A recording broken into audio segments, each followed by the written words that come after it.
최승진의 아침 뉴스. 여러분 안녕하십니까? 2월 27일 화요일 CBS 아침 뉴스 최승진입니다. 주당 법정 근로시간을 68시간에서 52시간으로 단축하는 내용의 근로기준법 개정안이 오늘 새벽 여야 합의로 처리됐습니다. 문재인 대통령이 북한 대표단에 구체적인 비핵화 조치를 제시하면서 북미 대화 조율에 본격 나섰습니다. 트럼프 미국 대통령은 적절한 조건 아래서 북한과 대화를 원한다는 입장을 직접 밝혔습니다. 헌정 사상 처음으로 파면된 박근혜 전 대통령에 대한 검찰 구형이 오늘 이루어집니다. 지방선거를 앞두고 출마 예정자들의 출판 기념회가 잇따르고 있습니다. 책 한 권당 수백만 원을 지불한 사례도 있는 것으로 전해졌습니다. 오늘도 아침은 쌀쌀하지만 낮에는 포근하겠습니다. 수도권과 영서에는 오후에 빗방울 떨어지는 곳이 있겠습니다. 이상은 이 시간 주요 뉴스입니다. 누구나 스마트 오피스를 누린다. 최적의 설계, 디자인, IoT 혜택. 4차 산업시대 융복합 사무가구. 대한민국 사무가구의 미래. 옥반 양파즙으로 우리 몸을 깨끗하게, 옥반 양배추즙으로 우리 속을 편하게, 아로니아즙, 석류즙, 마늘즙, 헛개즙, 자몽즙까지. 옥반 제품은 첨가물이 없고 진합니다. 그래서 몸에 좋습니다. 식품은 생명이다. 옥반식품. 검색창에 옥반식품 1577-3150. 새로워진 코란도 투리스모와 함께 떠나면 즐겁다. 스타일리쉬하게 잘 빠졌으니까. 그레이! 포트로닉 시스템으로 더 안전하고 고속도로 버스 전용차로 주행까지 가능하니까. 슈퍼 그레이! 다 함께 즐기는 9인승 SUV 탄생 2018 코란도 투리스모 9. 지금 쌍용자동차 전시장에서. 내가 흔들리고 흔들리고 흔들려도 꽉꽉 잡아주는 내 편이 베스트. 둘다 망설이고 망설이고 망설여도 꽉꽉 믿음 주는 내 편이 베스트. 내 편이 베스트. 언제나 내 편이 되는 투자. 내 편이 베스트. 이베스트 투자증권. 요즘 피자헛을 시키면 즐거워져요. 더 맛있어졌으니까, 가격까지 부담 없으니까. 피자헛 모든 프리미엄 피자 할인. 방문 포장 40%, 배달 레스토랑 30%. 3월 15일까지. 놀라운 맛을 즐거운 가격으로. 1588-5588 피자헛. 안녕하세요, 조정석입니다. 오늘 아침 거울을 보는데 이런 생각이 들더라고요. 어제도 괜찮았는데 오늘은 더 괜찮은데? 아이오페맨 트리플 리프트 세럼으로 남자 피부를 더 탄탄하게. 좋은데? 이러다 난리 나는 거 아니야? 깨끗하고 정직하게, 투명하고 순수하게, 올림픽 정신을 평창수에 담았다. 평창에서 태어나 세계인과 마실 물이기에 강원 평창수, 물의 원칙을 지키다. 연말정산의 승자는 연초에 결정된다. 왜? 롯데카드 연말정산 더 받는 프로젝트 신청은 3월 31일까지니까. 연간 1,000만 원 이상 사용 시 통신, 보험, 해외, 병원, 대중교통 5개 항목 연간 이용 금액에 대해 최대 15만 포인트를 돌려드립니다. 자세한 내용은 롯데카드 홈페이지 참고. 국회 환경노동위원회가 오늘 새벽에 주당 법정 노동시간을 68시간에서 52시간으로 단축하는 근로기준법 개정안을 통과시켰습니다. 최대 쟁점이었던 휴일 근로수당 할증은 150%로 기업 규모별로 단계적으로 적용하기로 했습니다. 첫 소식 이준규 기자의 보도입니다. 환노위는 오늘 새벽 고용노동소위원회에 이어 전체 회의까지 열어 토요일과 일요일을 포함한 주 7일을 근로일로 정의함으로써 법정 노동시간을 52시간으로 단축하는 근로기준법 개정안을 의결했습니다. 이에 따라 관공서에 적용됐던 공휴일에 대한 규정이 전체 노동자에게 적용되게 됐습니다. 이 규정에 영향을 받지 않아 무제한 근무가 가능했던 특례 업종은 26개에서 5개로 크게 줄어들었으며 공무원이나 공공기관에게만 적용되던 법정 공휴일 유급휴무 제도도 민간까지 확대됩니다. 쟁점 중 하나인 휴일 근로수당은 8시간 이내의 휴일 근무에는 통상 임금의 150%를, 8시간이 넘는 경우에는 200%를 지급하는 현재의 기준이 유지됩니다. 다만 산업계가 적응할 수 있도록 기업 규모별로 시행 시기는 다르게 정했습니다. 근로시간 단축은 종업원 수를 기준으로 300인 이상인 사업장은 오는 7월부터, 50인 이상 299명 이하와 5인 이상 49인 이하인 사업장은 각각 2020년과 2021년 7월부터 법이 적용됩니다. 유급휴무제도도 사업장 규모별로 2020년부터 2022년까지 순차적으로 시행합니다. 논의 착수 5년 만에 이뤄진 타결이었지만 민주노총은 휴일 근로에 대한 200% 중복 할증이 이뤄지지 않았다며 근로기준법 개혁이라고 강하게 비판했습니다. CBS 뉴스 이준규입니다. 문재인 대통령이 김영철 북한 노동당 부위원장에게 기존의 핵동결 단계를 분리하자고 제안하는 등 구체적인 비핵화 방법론까지 언급하며 북미 대화 테이블 마련에 총력을 기울이고 있습니다. 박지환 기자의 보도입니다.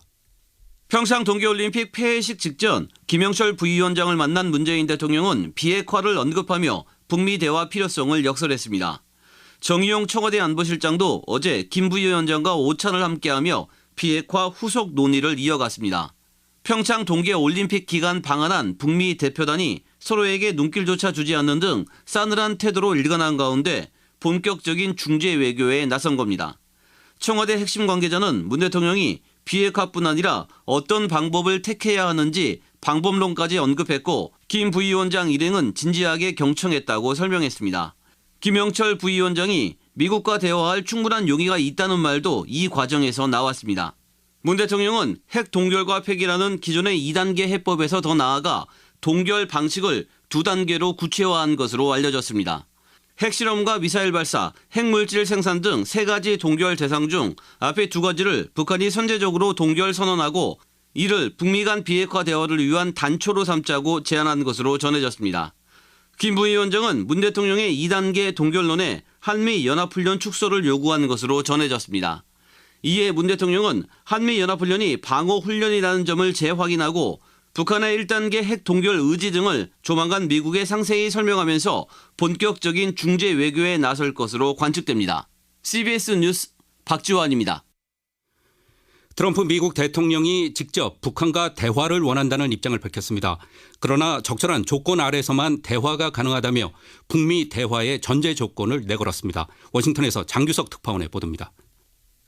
트럼프 대통령은 우리 시간으로 오늘 새벽 백악관에서 열린 주지사들과의 연례회동 중 북한 측이 미국과 대화할 용의가 있다는 발언과 관련해 우리도 북한과 대화를 원한다고 밝혔습니다. 그러나 이는 오직 적절한 조건 아래서만 가능하다고 강조했습니다. 우리도 대화를 원합니다. 그러나 오직 적절한 조건 아래서만 가능하고 그렇지 않다면 대화는 없습니다. 트럼프 대통령은 그러면서 클린턴부터 오바마까지 전임 대통령들이 북핵 문제를 해결하는 데 실패했다는 점을 지적했습니다. 과거처럼 북한과 대화를 위해 보상을 제공하고 정작 북한의 핵 개발을 막지 못한 실패를 되풀이하지 않겠다는 뜻입니다. 트럼프 대통령은 적절한 조건이 무엇인지 구체적으로 밝히지는 않았습니다. 그러나 백악관은 어제 성명에서 북한이 대화할 용의가 있다고 밝힌 부분이 비핵화의 첫 단계로서 대화를 의미한 것인지 지켜보겠다고 강조했습니다. 결국 북한이 핵을 포기할 의사를 명시적으로 밝히고 대화는 한반도 비핵화를 목적으로 해야 한다는 뜻입니다. 이제 문제는 북한이 어느 정도까지 의사를 표시해야 대화를 위한 적절한 조건이 충족되느냐 하는 것입니다. 이에 따라 문재인 대통령이 김영철 북한 노동당 부위원장에게 제안한 것으로 알려진 이른바 2단계 동결론이 미국 트럼프 행정부에서도 설득력을 얻을 수 있을지 주목됩니다. 워싱턴에서 CBS 뉴스 장규석입니다. 박근혜 전 대통령이 또다시 운명의 2월 27일을 맞았습니다. 지난해는 헌법재판소에서 열린 탄핵심판 마지막 변론 기일이었고 올해는 국정농단 사건의 형사재판 마지막 재판 기일입니다. 보도에 장성주 기자입니다. 서울중앙지법 형사합의 22부는 오늘 오후 박근혜 전 대통령에 대한 결심 공판을 엽니다. 결심 공판에는 검찰이 구형 의견을 밝히는 선고 전 마지막 재판입니다.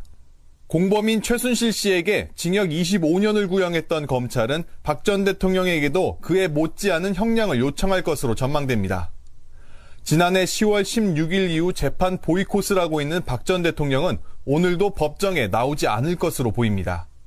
다만 지난해 탄핵 심판 당시처럼 의견서를 통해 피고인 최후 진술을 대신할 가능성이 있습니다. 공교롭게도 지난해 2월 27일 탄핵 심판 마지막 변론 기일이 열렸습니다. 당시 헌재에도 출석하지 않은 박 전 대통령은 의견서를 통해 혐의를 부인했습니다. 대리인단 이동욱 변호사가 대독한 내용입니다. 하지만 저는 단 한 번도 저희 사익을 위해 또는 특정인들의 개인적인 이익 추구를 도와주기 위해 제게 주어진 대통령으로서의 권한을 남용하거나 행사한 사실은 없습니다. 한편 박 전 대통령에 대한 선고는 이르면 3월 중순이나 늦어도 구속 만기일인 4월 16일 이전에 내려질 전망입니다. CBS 뉴스 장성주입니다. 이명박 전 대통령의 아들에 이어 사위까지 소환되면서 검찰이 MB를 직접 조사하기 위한 마지막 단계에 돌입했습니다. 전직 대통령이라는 변수를 제외하면 이 전 대통령에 대한 구속 수사는 당연한 수순이라는 것이 검찰 안팎의 대체적인 분석입니다. 윤진아 기자의 보도입니다. 서울중앙지검은 어제 불법 자금 수수 혐의로 이명박 전 대통령의 맞사위 이상주 삼성전자 전무를 소환 조사했습니다. 집과 사무실도 압수수색했습니다. 이 전무는 삼성전자의 다스 소송 대납이 이루어지던 시점 해외 법무팀에 있었던 만큼 이 과정에서 실무 역할을 맡았을 거라는 의혹이 일찌감치 있어 왔습니다. 검찰은 이 전무가 이외에도 불법 자금이 이 전 대통령에게 흐르는데 모종의 역할을 했다고 보고 집중 추궁한 것으로 알려졌습니다. 앞서 그제에는 검찰이 이 전 대통령의 외아들인 이시영 다스 전무를 불러 조사했습니다. 다스 실소유주가 누군지뿐 아니라 일감 몰아주기와 비자금 조성 의혹까지를 집중 캐물었습니다. 이 전 대통령의 측근들이 줄줄이 구속된 데 이어 가족까지 소환 조사를 받으면서 남은 단계는 하나, 이 전 대통령의 직접 수사입니다. 3월 초로 예상되는 이 전 대통령의 소환 조사도 그렇지만 소환이 기정사실화된 지금 상황에서 더 주목받는 대목은 구속 여부입니다.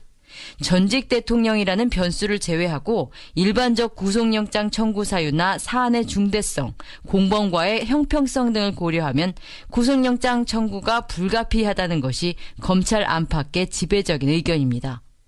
여기에 물적 증거가 상당수 확보됐음에도 이 전 대통령 측이 일관되게 혐의를 부인하고 있다는 점도 구속영장 청구의 중요한 논거로 작용하고 있습니다. CBS 뉴스 윤진아입니다.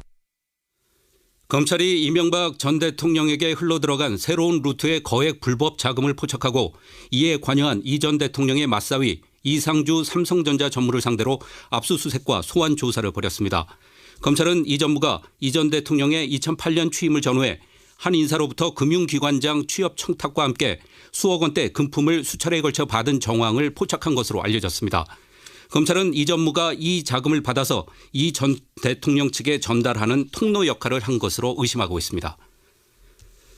유명 시사만화가 박재동 씨가 후배 작가에게 성폭력을 가했다는 의혹이 제기됐습니다.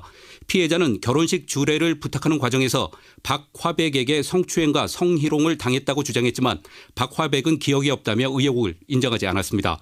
한편 배우 오달수 씨는 성추행 의혹 부인 후 성폭행까지 했다는 추가 폭로가 나왔지만 보도 자료를 통해서 성추행과 성폭행 모두 사실이 아니라고 부인했습니다. 강경화 외교부 장관은 스위스 제네바에서 개막한 제37차 유엔 인권이사회 총회 고위급 기조연설에서 과거의 잘못이 반복돼서는 안 된다며 일본군 위안부 문제를 언급했습니다. 지난해 말 정부가 위안부 합의 검토 태스크포스의 검토 결과를 바탕으로 2015년 한일 위안부 합의에 문제가 있다고 발표한 뒤 국제 무대에서 정부 입장을 밝힌 것은 처음입니다. 6.13 지방선거를 앞두고 출마 예정자들의 출판 기념회가 최근 전국에서 본물처럼 쏟아지고 있습니다. 선거 자금을 모으고 인지도를 높이기 위해서인데 주위에 민폐를 끼치는 측면은 전혀 고려하지 않은 분위기입니다. 청주 CBS 박현호 기자가 보도합니다. 공직선거법상 선거 전 90일인 다음 달 15일부터는 지방선거 출마 예정자들의 출판 기념회가 금지됩니다. 최근 전국적으로 그 수를 헤아릴 수조차 없을 정도로 많은 출판 기념회가 우후죽순처럼 이어지고 있는 이유입니다. 청주시장 출마 예정자만 하더라도 자유한국당 천혜숙, 황영호 후보와 더불어민주당 정정순, 이광희 후보 등 모두 4명이 다음 달 9일까지 차례로 출판 기념회를 예고하고 있습니다. 벌써 행사를 마친 바른미래당 신원관 후보와 민주당 한범덕 후보까지 포함하면 선거를 코앞에 두고 청주시장 출마 예정자 가운데 무려 6명이 출판 기념회를 여는 것입니다. 이처럼 하루가 멀다 하고 출판 기념회가 계속되면서 지역 기관단체에서는 눈도장을 찍기 위해 읽지도 않을 책을 웃돈까지 얹어 사야 한다는 볼멘 소리가 어김없이 반복되고 있습니다. 청주시의 한 공무원입니다. 어떻게 보면 또 그것도 정치자금 이런 걸 모으려고 하는 그런 것도 없다나 있는 것 같고 해서 순수해 보이지는 않고 그래요. 그 정치인들은 뭐 정치 자금 때문에 그러는 건지는 몰라도. 출판 기념회 수입 내역은 공개할 필요가 없고 책감 명목의 축하금품도 기부행위에 해당하지 않는 등 별다른 제약이 없어 책 한 권당 많게는 수백만 원까지 지불하는 경우도 있는 것으로 전해졌습니다. 결국 일부에서는 출판 기념회를 포기하는 등 작은 변화의 조짐도 보이고 있지만 인지도를 높이고 세를 과시할 수 있는 데다 적지 않은 선거 자금까지 모을 수 있는 기회를 아예 포기하는 것이 아직까지는 쉽지 않은 게 정치권의 현실입니다. CBS 뉴스 박현호입니다. 중국 최대 명절인 설 연휴가 끝나자마자 시진핑 국가주석의 장기 집권 문제가 불거지면서 중국 내부가 요동치고 있습니다. 공산당이 헌법에 명기된 국가주석의 연임 제한 규정을 삭제하겠다고 선언했기 때문인데요. 자세한 소식을 베이징 김중호 특파원 연결해서 알아보겠습니다. 김 특파원. 네, 베이징입니다. 네, 시진핑 중국 국가주석 임기와 개헌 문제 간단하게 설명을 해 주시죠. 네, 일반적으로 중국 국가주석직은 5년 임기를 한 차례 걸쳐 연임할 수 있어 최장 10년까지 맡을 수 있습니다. 이런 임기 제한 규정은 현행 중국 헌법 79조에 명시되어 있는데요. 이 규정에서는 국가주석과 국가부주석직의 임기를 2번까지만 연임할 수 있다며 장기 집권 가능성을 원천적으로 봉쇄하고 있습니다. 그런데 중국 공산당은 이번에 개헌을 통해 이 헌법 79조 조항을 삭제하고 몇 번이고 연임할 수 있게 하겠다는 겁니다. 네, 중국 정부의 갑작스런 개헌 선언, 중국 국민들의 반응은 어떻습니까? 중국의 대표적인 SNS인 웨이보 등을 검색해보면 이 중국을 강국으로 이끌 수 있는 강력한 리더십이 필요하다며 개헌안에 찬성하는 목소리가 높습니다. 하지만 의외로 웨이보 같은 공개된 장소에서도 이번에는 시 주석의 장기 집권을 비난하는 글들도 많이 올라왔는데요. 일부 네티즌들은 시 주석을 북한의 김정은 노동당 위원장과 비교하며 중국이 북한화돼가고 있다고 큰 소리를 퍼붓기도 했습니다. 사실 중국은 강력한 권한을 가졌던 마오쩌둥 주석 시절 문화대혁명이라는 쓴 경험을 겪은 세대가 아직도 생존하고 있어 강력한 국가주석의 등장에 비판적인 시각이 상당합니다. 네, 관심은 시진핑 주석이 장기 집권에 들어설 경우에 중국의 미래에 과연 어떤 영향을 미치게 될 것인가인데 어떻게 보십니까? 일단 개헌안은 일부 반발에도 5일 열릴 전국인민대표대회에서 통과 가능성이 매우 높아 보입니다. 강한 반발을 하고 있는 지식인층에 비해 일반 국민들의 경우 공개적으로 시 주석의 비판에 나서지는 않는 분위기가 만연하기 때문인데요. 강준영 한국외국어대학교 교수 이야기 들어보시겠습니다. 국민들 입장에서 보면 시 주석 오고 나서 특별히 문제될 게 없는 거예요. 다만 이제 지식인들이나 이런 사람들은 이전에 경험이 있으니 잘못하면 또 다른 독재의 길로 빠진다. 개헌안이 통과되게 되면 시 주석은 말 그대로 과거 황제에 견줄 수 있는 절대 권력을 지니게 됩니다. 중국 각 분야의 정책을 기존의 집단 지도체제가 아닌 시 주석 개인이 좌지우지하게 되면서 중국의 미래는 더욱 불확실성이 늘어나게 됐습니다. 시 주석이 어떤 사안에 대해 잘못된 정보를 접하거나 결정을 내리게 될 경우 맞게 될 후폭풍도 엄청나게 됩니다. 이미 사드 사태로 한바탕 곤욕을 치른 한국을 비롯해 중국의 영향력이 큰 주변국들의 불안감이 높아질 수밖에 없는 이유입니다. 네, 지금까지 베이징에서 전해드렸습니다. 네, 주변국들의 불안감이 커질 수밖에 없다는 얘기 김중호 특파원 수고하셨습니다. 활발한 지진과 화산 활동으로 불의 고리로 불리는 환태평양 조산대 일대에서 강진이 잇따라 발생했습니다. 미국 지질조사국에 따르면 오늘 새벽 1시 18분쯤 파푸아 뉴기니 맨디에서 남서쪽으로 56km 떨어진 지점에서 규모 6.3의 지진이 발생했습니다. 또 어제 저녁 8시 30분쯤에는 인도네시아 동부 해상에서 규모 6.1의 지진이 발생해서 현지 주민들의 불안감이 커지고 있습니다. 양승동 KBS PD가 차기 KBS 사장 후보로 최종 선정됐습니다. KBS 이사회는 13명의 사장 지원자 가운데 서류 심사를 통과한 3명을 대상으로 면접 심사를 진행한 뒤 최고점을 받은 양 PD를 신임 사장 후보로 선정했습니다. 다음은 간추린 소식을 정민아 아나운서가 전해드립니다. 남북은 오늘 오전 10시 판문점 북측 지역 통일각에서 북한의 평창 동계 패럴림픽 참가를 위한 실무회담을 엽니다. 이번 실무회담에서는 북한 선수단을 비롯해 남북 간 파견 합의가 이루어진 예술단과 응원단 등의 방남 경로와 편의 제공 문제, 예술단 공연 일정 등 세부 사안들이 논의될 것으로 보입니다.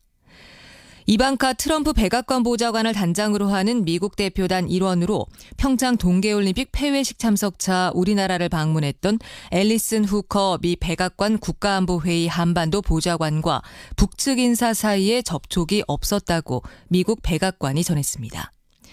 롯데그룹의 지주회사인 롯데지주가 오늘 6개 계열사 분할 합병안 통과를 위해 지배구조를 개선하기 위한 임시 주주총회를 개최합니다.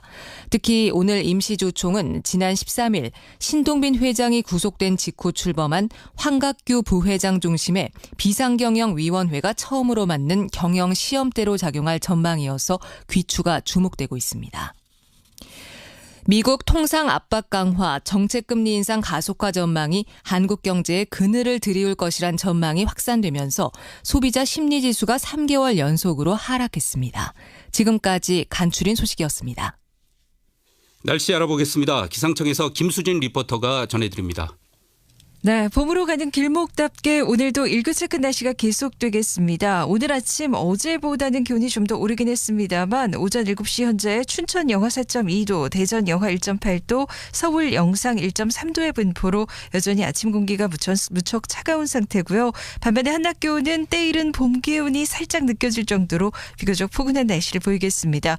오늘 서울과 춘천의 한낮 기온 8도까지 오르겠고 대전 13도, 광주 15도, 대구 16도의 분포로 대부분 평년보다 적게는 1, 2도에서 많게는 6, 7도가량 크게 높겠습니다. 다만 오늘은 다시 중서부와 전북권을 중심으로 미세먼지 농도가 나쁨 수준까지 오를 것으로 보여서 외출 시 주의하셔야겠고요. 그 밖에는 오늘 남부지방은 내내 구름 많겠고 중부지방은 차차 흐려져서 서울, 경기와 강원 영서 쪽으로는 오후에 빗방울이 떨어지는 곳이 있겠습니다. 그리고 내일은 모처럼 전국에 반가운 단비 소식이 있습니다. 내일 강원 영동 지역은 새벽부터, 전남과 제주는 아침부터 비가 시작돼서 낮에는 전국으로 확대되겠고요. 남쪽으로 갈수록 비의 양도 꽤 많겠습니다. 다만 이 비와 함께 바람이 강하게 불겠고 비가 그치고 난 뒤에는 반짝 추위가 찾아오겠습니다. 날씨였습니다. 여러분께서는 지금 최승진의 아침 뉴스를 듣고 계십니다. 신문으로 보는 세상 아침 신문 읽기 황명문 스님 기자 나와 있습니다. 어서 오십시오. 네. 오늘 신문을 보면은 평창 이후에 북미대화 모색 움직임을 일제히 전하고 있습니다. 어떻게 분석하고 있습니까? 네, 문재인 대통령이 북한과 미국 양쪽을 향해서 대화에 나서달라며 북미 대화에 적극적인 중재 의사를 밝혔다면서 평창 이후를 대비하기 위한 문재인 정부의 발걸음이 빨라지고 있다는 분석인데요. 남북이 북미 접점을 찾는 탐색 대화를 시작했다고 전하고 있습니다.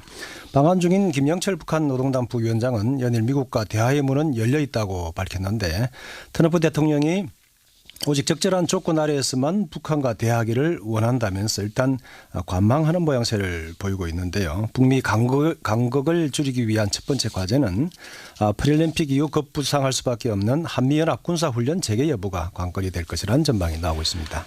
네, 미투 운동이 사회 전반으로 확산이 되고 있는데 의료계에서도 첫 폭로가 나왔다고 하죠. 미투 연루자에 대한 사법 처리도 빨라지고 있습니다. 네, 문화예술계를 중심으로 성폭력 피해를 폭로하는 미투 운동이 확산되는 가운데 의료계에서도 첫 미투 폭로가 나왔다고 세계일보가 전하고 있는데요. 서울 강남의 한 대형 종합병원에서 2016년 인턴 지도를 담당하던 레지던트 의사가 여성 후배 인턴을 성폭행했다고 폭로한 것입니다. 또 시사 만화가 박재동 화백의 성추행 의혹도 폭로가 됐는데요. 경찰은 미투 운동에 연루된 극단 대표를 처음 체포하는 등 유명인사 19명의 성폭력 혐의를 확인 중에 있다고 밝혔는데요. 미투 운동 연루자에 대한 사법 처리가 빨라지고 있다는 분석인데 미투의 용기가 그들을 성폭력 피의자로 소환했다는 분석입니다. 네, 그 밖에 어떤 소식들 있습니까? 네, 강경화 외교부 장관이 스위스 제네바에서 열린 유엔 인권위원회 기조연설을 통해서 위안부 합의의 피해자 중심 접근이 결여됐다는 점을 겸허히 인정한다고 밝혔는데요. 2015년 12.28 한일 위안부 문제 합의로 위안부 문제가 해결될 수 없다는 점을 국제사회에 천명한 것이라는 분석입니다. 앞서 윤병세 전 외교부 장관은 12.28 합의 직후인 2016년 3월 1일 유엔 인권이사회 연설에서 위안부라는 단어조차 언급하지 않아서 비판을 받은 바 있는데요. 강 장관은 또 최근 한국뿐 아니라 국제사회에서도 퍼지고 있는 미투 운동에 대해서 여성의 인권 보호와 정진을 위해서 더 많은 노력이 필요함을 보여주고 있다면서 한국 정부가 국제사회의 노력에도 적극 기여해 나가겠다고 밝히기도 했습니다. 네, 지금까지 아침 신문 읽기였습니다. 다음은 공항 소식 알아보겠습니다. 이재용 씨. 네, 화요일 아침 제주공항 하늘은 맑고 깨끗한데요. 김포공항 주변은 먼지 섞인 탁한 하늘입니다. 비행기는 잘 뜨고 있어서 결항 걱정은 안 하셔도 되겠습니다. 제주 노선은 오전에는 대부분 만석으로 운항되겠습니다. 오늘도 서울 출발 제주행은 오전에 빈자리가 남아있지 않고요. 오후에는 좌석이 넉넉합니다. 제주 출발 서울행은 좌석 여유가 있고 부산 출발 서울행이 아침 비행기 예약률이 높은 상태입니다. 인천공항의 국자선 운항은 순조로운 가운데 오전에 세부에서 들어오는 아시아나항공 710편과 하노이에서 들어오는 제주항공 2803편이 1시간가량 도착이 지연되겠습니다. 제주항공에서는 지난 23일부터 인천 방콕, 인천 세부 노선을 각각 하루 2회에서 3회로 증편 운항하고 있는데요. 3월 11일까지 한시적으로 추가 운항되겠습니다. 공항정보였습니다. 제주항공에서 보내드린 공항 소식이었습니다. 국정농단 사건의 최정점인 박근혜 전 대통령에 대한 오늘 재판에서 검찰 구형량이 관심입니다. 역시 권력을 사유화했다는 비판을 받는 이명박 전 대통령을 구속 수사해야 한다는 여론도 높습니다. 대통령이란 자리에 앉아서 저렇게밖에 할 수 없었나 하는 이 불편한 현실을 다시 봐야 하는 상황이 안타깝습니다. 뉴스로 마치겠습니다. 지금까지 뉴스 제작 임미현, 박지환, 김동빈 기자, 기술 최동철, 진행의 최승진이었습니다.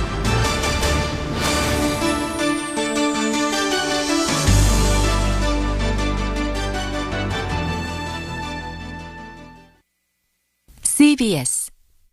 다음과 관련 있는 음식을 말하시오. 닭고기, 인삼, 찹쌀, 대추. 정답, 삼계탕. 조금 더 들어보세요. 갓 잡은 닭고기, 국내산 부재료, 5시간 이상 우려낸 진한 육수. 정답! 하림 즉석 삼계탕. 대한민국 삼계탕, 하림 삼계탕. 닭고기 하면 하림. 한국교직원 공제회가 100% 출자한 예다함 상조를 아십니까?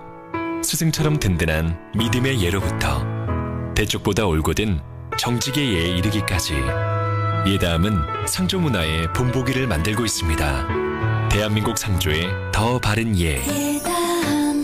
현대해상 안전운전 교관 손예진입니다. 따라합니다. 스쿨존에선 추월 금지입니다. 추월 금지! 무조건 감속운전합니다. 감속운전! 아이들을 위한 안전운전 가능하시겠습니까? 네! 오늘도 안전운전 실시합니다. 현대해상 하이카. 안녕하세요. CBS 아나운서 김윤주입니다. 공고에 진학해 최고의 반도체 엔지니어가 된 기능한국인 이완기 대표. 어린 시절 문제아에서 황금도금의 달인이 된 발명직 대한민국 명장. 국제기능올림픽 금메달을 딴 30대 젊은 창업가 박기태 대표. 이들은 산업 현장의 지속적인 경험과 학습으로 실력을 쌓은 숙련 기술인입니다. 4차 산업혁명 시대 대한민국의 미래를 만들어갈 숙련 기술인들을 한국산업인력공단이 응원합니다. 이 캠페인은 실력중심 사회를 만드는 한국산업인력공단이 함께합니다. 안녕하세요. 아나운서 정다연입니다. 최저임금 인상에 따른 인건비와 사회보험료 부담 한 번에 해결할 수 있는 방법이 있습니다. 먼저 일자리 안정자금 지원 사업입니다. 30인 미만 사업에 190만 원 미만인 노동자를 1개월 이상 고용한 경우 노동자 1인당 월 최대 13만 원까지 지원합니다. 또 하나, 두루누리 사회보험 지원 사업입니다. 10인 미만 사업에 190만 원 미만인 노동자와 그 사업주에게 고용보험과 국민연금 보험료를 최대 90%까지 지원합니다. 사업주와 노동자의 부담은 낮추고 혜택은 높이세요. 이 캠페인은 고용노동부, 보건복지부, 근로복지공단과 국민연금공단이 함께합니다. 안녕하세요. 최수종입니다. 매년 건설 현장 사고로 500여 명의 노동자가 목숨을 잃습니다. 그 원인의 60% 이상이 추락사고입니다. 안전한 건설 현장을 위해 꼭 지켜야 할 안전수칙. 첫째, 사업주는 작업 발판과 안전난간을 반드시 설치하고, 둘째, 작업자는 안전장비를 꼭 착용해야 합니다. 명심하세요. 설치하고 착용하고 사망사고 없는 건설 현장, 추락재해 예방으로 시작합니다. 추락재해 절반으로 줄입시다. 이 캠페인은 고용노동부와 안전보건공단이 함께합니다. 스마트 미디어를 선도하고 있는 CBS 노컷 뉴스가 소리를 담은 뉴스로 재도약합니다. 노컷 뉴스에는 뉴스메이커의 생생한 육성과 취재원들의 다양한 목소리, 뉴스 현장의 흥미로운 음향이 탑재되어 있습니다. CBS 노컷 뉴스는 CBS 레인보우를 통해서도 들으실 수 있습니다. 이 아름다운 당신과의 순간이 우리 곁에 더 오래 머무르기를. 인간의 시간을 연구하는 기업 메디톡스에서 현재 시간을 알려드립니다. 인간의 시간을 연구하는 기업 메디톡스에서 7시 30분을 알려드립니다.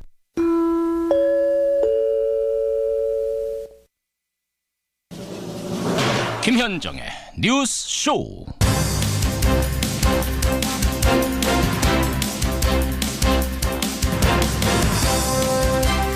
평양냉면 먹으러 꼭 평양에 오라오. 제 얘기는 아니고요. 어제 떠난 여자 아이스하키 팀 북한 선수들의 말입니다. 애청자 여러분 안녕하십니까. 어제 강릉 선수촌 눈물바다였습니다. 북한 선수들과 처음 만날 때만 해도 서먹하다 못해서 껄끄러워했던 우리 남한의 여자 아이스하키 팀. 대체 3주 동안 이들에게는 무슨 일이 벌어졌던 걸까요? 우리는 역시 한 민족이었구나 이런 생각이 들던데 그 3주의 시간 동안 벌어진 일들 오늘 2부에서 여자 아이스하키 팀 직접 만나봅니다.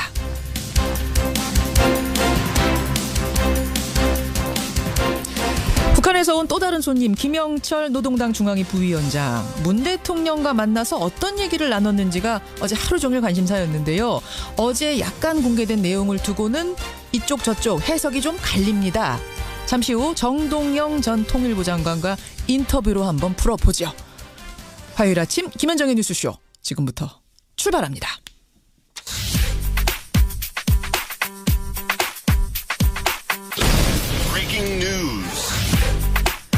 김현정의 뉴스쇼가 주목한 오늘의 포인트 김정훈 기자 나와 있습니다. 어서 오세요, 김 기자. 네. 첫 포인트 뭐부터 볼까요? 네, 다시 한반도에 운전대를 쥔 문 대통령입니다. 그러니까 김영철 노동당 부위원장을 결국 만났던 거예요. 네. 비공개로 폐막식 전에. 네. 이 자리에서 문재인 대통령이 비핵화에 대한 얘기를 직접 꺼냈다고요. 네, 아시다시피 핵을 생존 수단으로 여기는 북한한테 비핵화는 이제 껄끄러운 의제가 됐거든요. 그렇죠. 그런데도 문 대통령이 노동당 부위원장 면전에서 비핵화를 강하게 요구한 것인데요. 여기에 그치지 않고 그 방법론까지 제안을 했다는 것입니다.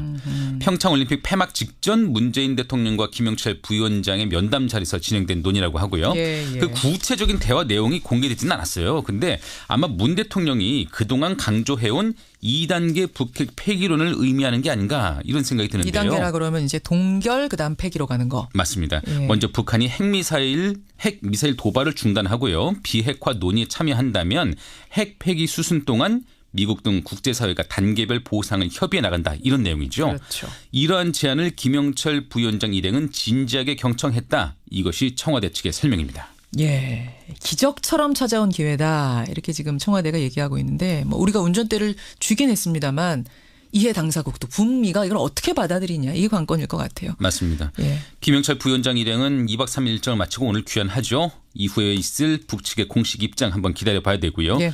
오늘 새벽 미국의 반응이 나왔는데 트럼프 대통령은 미국은 오직 적절한 조건 아래에서만 대화하기를 원한다 이렇게 말을 했습니다. 그 적절한 조건이 무엇인지는 분명치는 않은데 북한이 비핵화 의지를 먼저 밝혀야 그거겠죠. 그 이후에 대화가 이루어질 수 있다 이런 취지로 어떻게 보면 해석되네요. 원론적인 얘기예요. 네. 비핵화 의지 밝혀야 우리는 대화하겠다 요건데 그 대통령과 김영철 부위원장과의 대화를 어떻게 해석하느냐는 좀 사람마다 다릅니다. 네네. 잠시 후 인터뷰로 한번 풀어보죠. 다음 포인트 갑니다. 네, 국정농단 몸통 박근혜의 형량입니다. 대단히 중요한 국면인 거죠 지금. 네네. 예. 오늘 결심 공판. 맞습니다. 오늘 결심 공판이고요. 검찰이 박 전 대통령에 대해서 구형을 하고 변호인단은 최종 변론을 합니다. 네. 통상 피고인 최후 진술을 하게 되지만 아마 오늘도 박 전 대통령은 나오지 않을 것 같고요. 구형량이 관심이죠. 대기업 출연 강요, 삼성의 뇌물수수, 문학의 지원 배제 등 공소 사실만 18가지입니다. 예. 이 중 13가지 공소 사실은 최순실 씨하고 겹치는데 앞서 검찰은 최 씨에게 징역 25년을 구형했거든요. 그거로 미뤄봤을 때 박 전 대통령 구형량은 얼마나 될 걸로 관측 나와요? 어쨌든 간에 이보다 가볍지는 않을 것이라는 관측이 나오고 있네요. 그렇겠죠. 네. 공범이니까. 공범인데 죄가 사실 더 많으니까. 네. 선고는 언제로 예상합니까? 3월 말 또는 4월 초쯤 있지 않을까 이렇게 관측이 됩니다. 마지막 포인트 하나만 더 보죠. 네, 파도 미투입니다. 정말 미투 선언이 끊이지 않고 하룻밤 자면은 유명한 사람들 이름 몇이 나오는데 또 누굽니까? 네, 유명 시사만화가 박제동 화백도 후배 작가를 성추행, 성희롱했다 이런 의혹이 제기가 됐습니다. 박제동 화백이요? 네, 본인은 기억이 나지 않는다 이렇게 답을 하고 있고요. 또 배우 오달수 씨를 상대로는 성추행에 이어서 성폭행 의혹까지 제기됐고 뭐 천주교 신부, 천주교 인권위 간부 역시 성추문에 휩싸였죠. 뭐 상황이 이렇게 되니까 대통령까지 나섰는데요. 부끄럽고 아프더라도 이참에 실상을 드러내서 근본적인 대책을 마련해야 한다 이렇게 주문을 했네요. 최일아 씨는 먼저 고백을 했잖아요. 네. 근데 최일아 씨의 고백을 듣고 성추행이 아니라 성폭행 피해자가 꼭 할 말이 있다라고 나섰습니다. 잠시 후 2부에 연결해 보겠습니다. 수고하셨습니다. 네. 폐회식 직전 김영철 부위원장을 만난 문재인 대통령은 비핵화뿐 아니라 방법론까지 언급했고 김 부위원장 일행은 진지하게 경청했다고 설명했습니다. 우리는 최대의 압박 작전을 이어갈 것이고 북한의 변화를 볼 수 있기를 바랍니다. 문 대통령은 단순히 원론적으로 비핵화해야 된다라는 말뿐 아니라 어떤 방법을 택해야 하는지 그 방법론까지 언급을 했다. 그리고 김영철 부위원장 일행은 진지하게 경청을 했다. 여기까지가 청와대가 어제 밝힌 내용입니다. 그러니까 일요일 폐막식 전에 만난 자리에서 이 상당히 구체적인 방법론까지 오고 갔다는 건데요. 북한이 그동안 비핵화를 거론하는 것만 해도 극도의 거부 반응을 일으켜왔다는 점에서 경청을 하고 미국과 대화할 용의가 있다라는 말까지 했다는 건 긍정적으로 보자면 굉장히 좋은 시그널이고 부정적으로 해석하는 쪽에선 원래도 대화 의지 정도는 있었다. 이건 그냥 그저 원론적인 답변일 뿐이다. 이렇게 해석할 수도 있습니다. 이분은 어떻게 보고 계실까요? 전 통일부 장관, 민주평화당 정동영 의원 만나보죠. 정 의원님 안녕하세요. 네, 안녕하세요. 우선 어제 폐막식 전 대화 얘기 나누기 전에 지금 김영철 부위원장이 온 문제를 가지고 국회가 멈춰 있죠. 예. 이거 어떻게 보세요? 굳이 김영철 부위원장이 와야 됐느냐? 이거는 우리를 골탕 먹이려고 하는 거 아니냐? 한국당의 주장은 그건데요. 겨울이 가면 얼음이 녹잖아요. 그렇죠. 얼음이 녹으면 냉전 세력은 물에 퐁당 빠질 수밖에 없습니다. 그래서 이걸 빌미로 왜냐하면 얼음이 꽁꽁 얼어야 빙판을 지칠 수 있잖아요. 예. 저는 시대착오적이라고 생각합니다. 도를 넘었지요. 얼음이 그러니까 녹을까 봐 오히려 좀 걱정해서 이러는 거 아니냐라는 생각을 하세요? 그렇죠. 말하자면 이제 수구 냉전 세력은 잘한다고 박수를 칠 것 아니겠습니까? 그런데 그런 식으로 친박 태극기 부대 단결해봤자 봄을 되돌릴 수는 없는 거지요. 수구냉전적 사고로는 보수가 부활할 수 없다고 생각합니다. 지금이라도 바깥 세상을 좀 열린 눈으로 보길 바랍니다. 그런데 자유한국당이 이렇게 말하더라고요. 다른 사람이 아니라 천안함 사건 당시 우리로 따지면 국방장관 같은 실무 총책임자 아니냐. 그런 사람이 어떻게 버젓이 사과도 없이 우리나라에 발을 디딜 수 있느냐. 다른 사람은 몰라도 그 사람은 안 된다. 이런 논리던데요. 이명박 정부가 국방부가 발표했잖아요. 민관합동조사가 특정 책임자를 특정할 수는 없다. 그러니까 김영철이 주역이다 이렇게 말하는 것은 추론이지요. 그리고 2014년도에 남북 군사회담에 북쪽 대표했는데 상대했지 않습니까? 앞뒤가 맞지 않습니다. 박근혜 정부 당시에 상대를 하지 않았다. 그 부분에 대해서 지금 많이들 반론을 하세요. 아니 자유한국당 2014년 판문점에서 이뤄진 회담에서 그때 김영철하고 대화하지 않았느냐. 그때는 대화 상대고 지금은 안 된단 말이냐. 이렇게 얘기를 하자 한국당이 답을 내놨습니다. 뭐라고 했냐면 2014년에는 군사회담이었고 지금은 그게 아니지 않느냐. 그리고 당신은 북한이 이 사과를 할 것 같이 보여서 사과하고 평화로 넘어가기 위한 단계라고 받아들였던 거다. 어떻게 생각하세요? 자유한국당 입장이 중요한 게 아니라 김영철 위원장을 보낸 김정은 위원장의 뜻이 중요할 텐데요. 예. 현직 통일전선부 부장이지 않습니까? 그렇죠. 대남 정책을 총괄 그러니까 김정은 위원장 외에는 최고 책임자지요. 그리고 지난 1월 이후 지난 2달 동안 장관급 회담, 예술단, 응원단, 고위 대표단 온 과정에서 누가 총괄을 했겠습니까? 김영철 부장입니다. 남북 대화를 한다면 최고 책임자를 내려보내는 것 말고 다른 선택은 없었을 거라고 생각합니다. 결국은 남북 정상회담으로 가기 위한 어떤 실무 접촉, 물밑 접촉도 하기 위한 목적이 같이 있었기 때문에 이 사람이 온 것이다 이렇게 보고 계시는 거군요. 그렇죠. 가장 책임자니까요. 책임 있게 대화를 주고받을 수 있는 거죠. 이런 그리고 거 김영철 부장의 방남 과정에 대한 설명에서 이게 판문점 채널로 온 게 아니라 비공식 협의 과정에서 전달받았다 이렇게 설명을 했어요. 정부가. 그 말은 무슨 말이냐면 평양의 노동당 통일전선부와 국정원 간의 핫라인이 복원됐다는 의미거든요. 이건 굉장히 중요한 시사점입니다. 남북관계가 달라진 거죠. 그렇게 보시는군요. 아니나 다를까 문재인 대통령이 폐막식 전에 김영철 부위원장을 만났답니다. 회동을 하고 비핵화를 언급을 했다. 그러자 방법까지 언급을 했대요. 그랬더니 김영철 부위원장이 통일전선부장이 우리도 북미 대화에 용의가 있다. 이렇게 밝혔다는 걸 어제 청와대가 알렸습니다. 그 이상의 구체적인 내용까지는 안 나왔습니다만 어떻게 해석하세요? 이 대화는. 거기서 빠진 말씀이 있는데 용의가 아니라 충분한 용의가 있다. 충분한 용의와 용의는 다르다. 어떻게 다릅니까? 충분한 용의가 있다. 그러니까 이거는 그 얘기를 한 사람이 사실 북한의 의사결정 과정에 직접 참여하는 사람이에요. 당의 중앙군사위원이고 당의 정치국원이고 그리고 통일전선부장이고 하는 사람 입에서 그런 얘기가 나왔기 때문에 이제 남은 것은 우리가 특사를 보내는 일입니다. 대북 특사를 보내서 김정은 위원장의 입에서 직접 조건부 비핵화 의지가 있다는 얘기를 들어야 북미 대화 테이블이 이제 열리게 되는 거죠. 다음 수순은 특사라고 봅니다. 지금 충분한 용의가 있다. 충분한을 꼭 붙여야 된다라고 말씀하셨는데 근데 북미 대화하고 싶다는 건 북한이 항상 했던 말이잖아요. 새로운 얘기는 아니잖아요. 다만 미국은 너희들 그렇게 하려면 우리 만나려면 비핵화 선언 먼저 해라. 안 그러면 못 만나주겠다. 이게 항상 부딪혀가지고 안 됐던 거 아닙니까?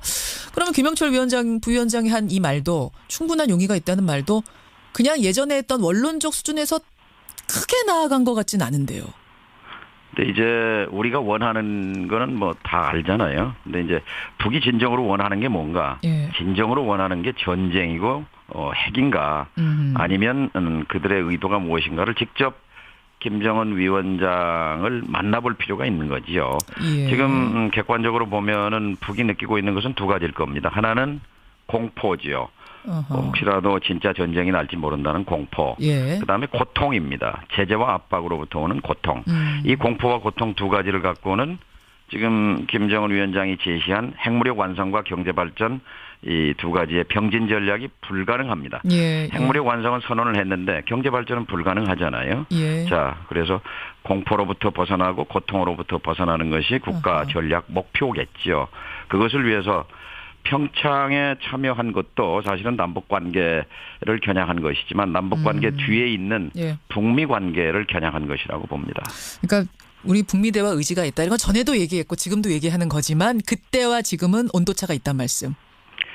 북한은 끊임없이 서울보다는 워싱턴을 주목합니다. 한국 대통령의 말보다는 미국 대통령이 무슨 말을 하는가에 늘 안테나를 세우고 보거든요. 그래서 김영철 위원장이나 김여정 특사가 부부장이 여기 와서 듣고 싶었던 것은 미국에 대한 이야기, 트럼프 대통령에 대한 이야기, 또 남북관계에 대한 한국 정부의 의지 이런 것들을 듣고 확인하고 싶었을 겁니다. 뭘 들었을까요 좀? 그렇죠. 한국 정부의 의지는 확인했을 것이고 또 한국 대통령은 미국 대통령과 4차례나 공식 정상회담을 했고 한 달에 한 번씩 통화하잖아요. 한미 동맹이고 그러니까 한미 동맹을 통해서 한국을 통해서 정동 의원님? 정 의원님? 전화가 조금 문제가 생겼나요? 정동영 의원님? 전화에 조금 문제가 생긴 것 같습니다. 그러니까 북미 대화에 용의가 있다라는 이 말, 충분한 용의가 있다라는 이 말, 예전에도 했고 지금도 하는 말이지만 분명히 지금에는 온도차가 있다. 왜냐? 북한이 예전보다 훨씬 공포와 제재에 의한 압박을 받고 있는 상태이기 때문에 비핵화로 나아갈 수 있는 첫걸음을 지금 뗀 상태 아닌가라고 정동영 전 장관, 정동영 의원은 해석을 하고 계시는 것 같아요. 정동영 의원님. 유선 전화를 연결했는데 어떻게 뚝 끊어졌습니다. 그러셨어요. 중요한 말 하고 계셨는데 하여튼 제가 알아들었고요. 지금 청취자 질문도 들어오고 제가 꼭 하나 좀 끝으로 드리고 싶은 말이 뭐냐면 지금 보수 진영을 중심으로 4월 위기설, 4월 전쟁설 이런 게 일파만파 퍼지고 있더라고요. 예. 이거 따지고 보면 작년에도 4월 위기설이 있었던 것 같은데 어떻게 보세요? 4월 군사훈련이 있고 이제 백악관에서 뭐 북미 대화로 안 가면 거친 뭐 단계가 있을 거다라고 해서 최대 압박 뭐 이런 것들이 근거일 텐데요. 예. 어쨌든 최근에 그 미국 언론들에 나온 그 부정확한 보도가 이것을 증폭시킨 건 맞는데요. 그러나 정확한 근거 없는 이런 그 불안감 부추기기는 우리 국민에게 치명적인 위해를 준다고 생각합니다. 가짜 뉴스입니까? 가짜 뉴스? 예. 미국인이 15만 명 있고 예. 미군이 2만 8천 명, 그 가족이 8천 명이 있습니다. 예. 소개령이 내려진 것도 아니고 미국 여행객들에게 여행 주의가 내려진 것도 아니고 기업들의 경고가 있는 것도 아닙니다. 예. 백악관도 선제 타격은 고려하지 않고 있다고 분명하게 부인하고 있는 마당에 부정확한 정보를 유포시키는 것은 정말로 무책임한 행위라고 생각합니다. 정말 무책임한 혐의. 지금 돌아다니는 얘기로는 뭐 미국 대사관에 소개령을 내렸다. 미국 전혀 근거 없는 시민들 얘기입니다. 전혀 근거 없는 얘기라는 거 다시 한번 말씀드리고요. 아까 특사 얘기하셨는데 지금 한 20초밖에 안 남았습니다만 특사로는 누가 가면 좋겠습니까?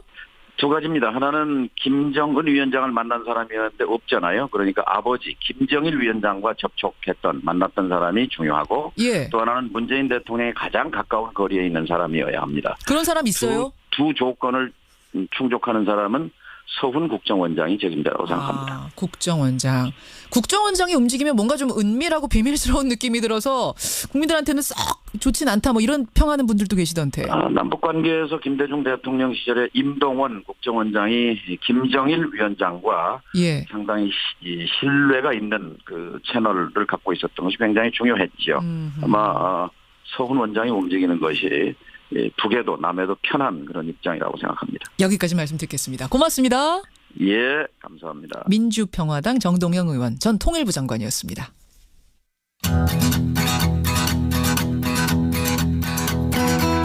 김현정의 뉴스쇼는 청취자 여러분의 참여로 이루어집니다. 트위터, 페이스북, 레인보우 게시판, 그리고 단문 50원, 장문 100원의 유료 문자 샵 1212, 우물정 1212 통해 참여하실 수 있습니다. 김현정의 뉴스쇼, 여러분과 함께 만듭니다. 김성환의 행간 시사평론가 김성환 씨 나오셨습니다. 어서 오십시오. 네, 안녕하세요. 김성환 씨도 그 뭐 4월 전쟁설 이런 가짜 뉴스 막 돌아다니는 거 받아보셨어요? 아니요, 저는 못 받아봤어요. 아우, 그거 하나도 못 받아보시고. 그러게요. 왜 안 보내주시지? 가짜 뉴스라는 거 여러분 명확하게 다시 밝히고요. 넘어가시면 안 된다는 거. 행간 뭐 가지고 오셨습니까? 어제 방송 오프닝 때 예언을 하나 하셨어요. 뭐요? 혹시 기억하세요? 제가요? 네. 평창 동계올림픽에 막이 내려지고 이명박 전 대통령 검찰 조사에 막이 올랐다. 그 얘기 했죠. 이 예언이 딱 맞아 떨어졌어요. 이 전 대통령 아들 시영 씨에 이어서 4위 이상주 삼성전자 전무가 검찰의 압수수색과 밤샘 조사를 받았습니다. 4위가 이번에는 조사를 받았습니다. 네, 그러니까 4위까지 조사받은 이명박 전 대통령. 이 뉴스의 행간을 좀 살펴볼까 합니다. 이상주 전무, 여러분들 좀 이름은 생소하실지 모르겠습니다만 MB의 맞사위이자 MB가 가장 신뢰하는 인물이다 이렇게 알려졌죠. 네, 맞습니다. 그래서 검찰의 행보가 심상치 않다 이렇게 보는 건데요. 이 전 대통령은 슬하에 3녀 1남을 뒀습니다. 그러니까 이상주 전무 아내 주연 씨가 장녀입니다. 그러니까 이 전 대통령 입장에서는 맞사위거든요. 그렇죠. 그만큼 좀 믿고 의지한 측면이 있고요. 최근에 이제 이 전 대통령이 뭐 소송과 관련되고 검찰 수사과 관련되어 있는 부분에서 상당히 의무로 많이 도와준 것으로 저도 알고 있습니다. 그러니까 이 전무는 검사 출신이고요. 2004년 삼성화재 법무담당 상무보로 입사를 해서 쭉쭉 승승장구해서 현재 삼성전자 법무실 전무로 근무 중입니다. 아까 사위가 검사 출신이군요. 네, 맞습니다. 검찰이 어제 오전 이 전무 이 한남동 집과 사무실을 압수수색을 했는데요. 이 전무를 또 검찰로 불러서 새벽 3시까지 조사를 하고 돌려보냈습니다. 아들은 엊그제, 사위는 어제. 네. 검찰 수사가 정말 MB 턱 밑까지 온 느낌인데 이 뉴스의 행간 들어가 보죠. 첫 번째 행간은 검찰이 이 전 대통령의 허를 찔렀다입니다. 허를 찔렀어요? 네. 그러니까 허를 찌르다라는 이 말의 사전적인 의미를 보면요. 사람의 약하거나 허술한 곳을 정확하게 지적하다 이런 뜻입니다. 그렇죠. 그러니까 이걸 봐도 제가 볼 때는 바로 그 허가 이상주 전무라고 생각됩니다. 왜요? 그러니까 이 전 대통령은 사위를 압수수색할 거라고 제가 볼 때는 전혀 상상을 못했던 것 같습니다. 그러니까 계속 언론에 이름이 오르내리던 아들이야 뭐 예상할 수 있지만 그렇죠. 사위는 사실 이름도 우리가 생소할 정도인데 그렇죠. 사위를 압수수색할 거라고는 예상 못했을 거다. 네. 그러니까 그동안 검찰이 삼성을 여러 차례 압수수색을 했거든요. 예. 근데 이 전무는 그 수사선상에서 비켜나 있었습니다. 그러니까 삼성이 BBK 소송비 40억 원을 대납했다고 얘기가 나오고 있지만 그 연결고리는 이 전 대통령과 고려대 동문인 이학수 전 부회장이었거든요. 그렇죠. 그러니까 더구나 이 전 대통령이 취임한 직후에 이 전무가 그 당시가 2008년이었으니까요. 예, 예. 해외 법무일을 주로 맡았습니다. 아예 해외에 나갔어요. 그러니까 뭔가 얽힐 만한 일들이 없을 것이다 이렇게 생각을 했고 이 전 대통령 측도 그렇게 봤던 것 같습니다. 예. 그런데 갑자기 느닷없이 검찰이 압수수색을 했던 거예요. 그러니까 우리 상황을 되돌려서 그러니까 뒤집어서 생각해 보면 되는데요. 이 전무가 검찰 출신이죠. 예. 그리고 삼성에 있는 사람입니다. 그러네요. 검찰이 만약에 압수수색을 하거나 어떤 방식으로든 수사선상에 올렸다 그러면 제가 생각하는데 제일 먼저 알았을 사람입니다. 아하. 그런데 그런 사람이 만약에 압수수색이 들어올 거라고 생각했다 그러면 준비할 수 있지 않았겠습니까? 그러네요. 검찰이 철저하게 비밀을 유지하고 갑자기 느닷없이 그 약한 고리를 탁 하고 쳤다는 겁니다. 굉장히 당혹했다라는 지금 뒷얘기가 들리죠? 네, 맞습니다. 제가 직접 들은 얘기이기도 합니다. 두 번째 행간 뭡니까? 두 번째 행간은 검찰 수사의 성격이 완전히 달라질 수 있다입니다. 아니 사위 압수수색한 거 가지고 지금까지 수사와 달라진다? 이명박 전 대통령의 혐의가 만약에 사실이라 그러면 죄질이 달라질 수 있다는 얘기예요. 그러니까 지금까지 공개된 이명박 전 대통령 혐의와 이 전 대통령 측 대응을 한번 볼까요? 예. 도곡동 땅과 다스 차명 보유. 이거 국민들은 이해할 수 없죠. 비자금 조성 문제도 마찬가지일 물론이죠. 거고요. 그런데 이 전 대통령 측은 이거 불가피한 일이었다. 당시에는 그런 상황이 있었던 것이다. 이렇게 얘기를 할 가능성이 높습니다. 예. 왜냐하면 현대그룹 차원에서 부품 국산화를 하기 위해서 당시 사장이었던 이명박 전 대통령한테 좀 하나 회사 설립하시오 얘기를 했기 때문이다. 그렇게 해서 했던 거고 뭐 차명보여도 내가 의도해서 했던 거라기보다는 당시에 현대건설 사장이었기 때문에 어쩔 수 없이 내가 떠안아야 될 땅들이 좀 있었다 이런 식으로 설명할 가능성이 있거든요. 그러니까 그렇게 했다는 게 아니고 그렇게 변명할 가능성이 있다. 그럼요. 차후에 드러나면. 예. BBK 140억 소송비 대납 문제도 삼성이 소송비 우리한테 직접 대준다고 얘기한 적도 없고 오히려 우리가 사기를 당했다 이렇게 주장하고 있습니다. 또 가장 핵심적인 역할을 한 당사자라고 할 수 있는 김재수 전 LA 총영사라든가 미국 소송을 맡았던 사람이잖아요. 네, 그리고 김석환 변호사, 그 미국 로펌에 연결해 준 사람이죠.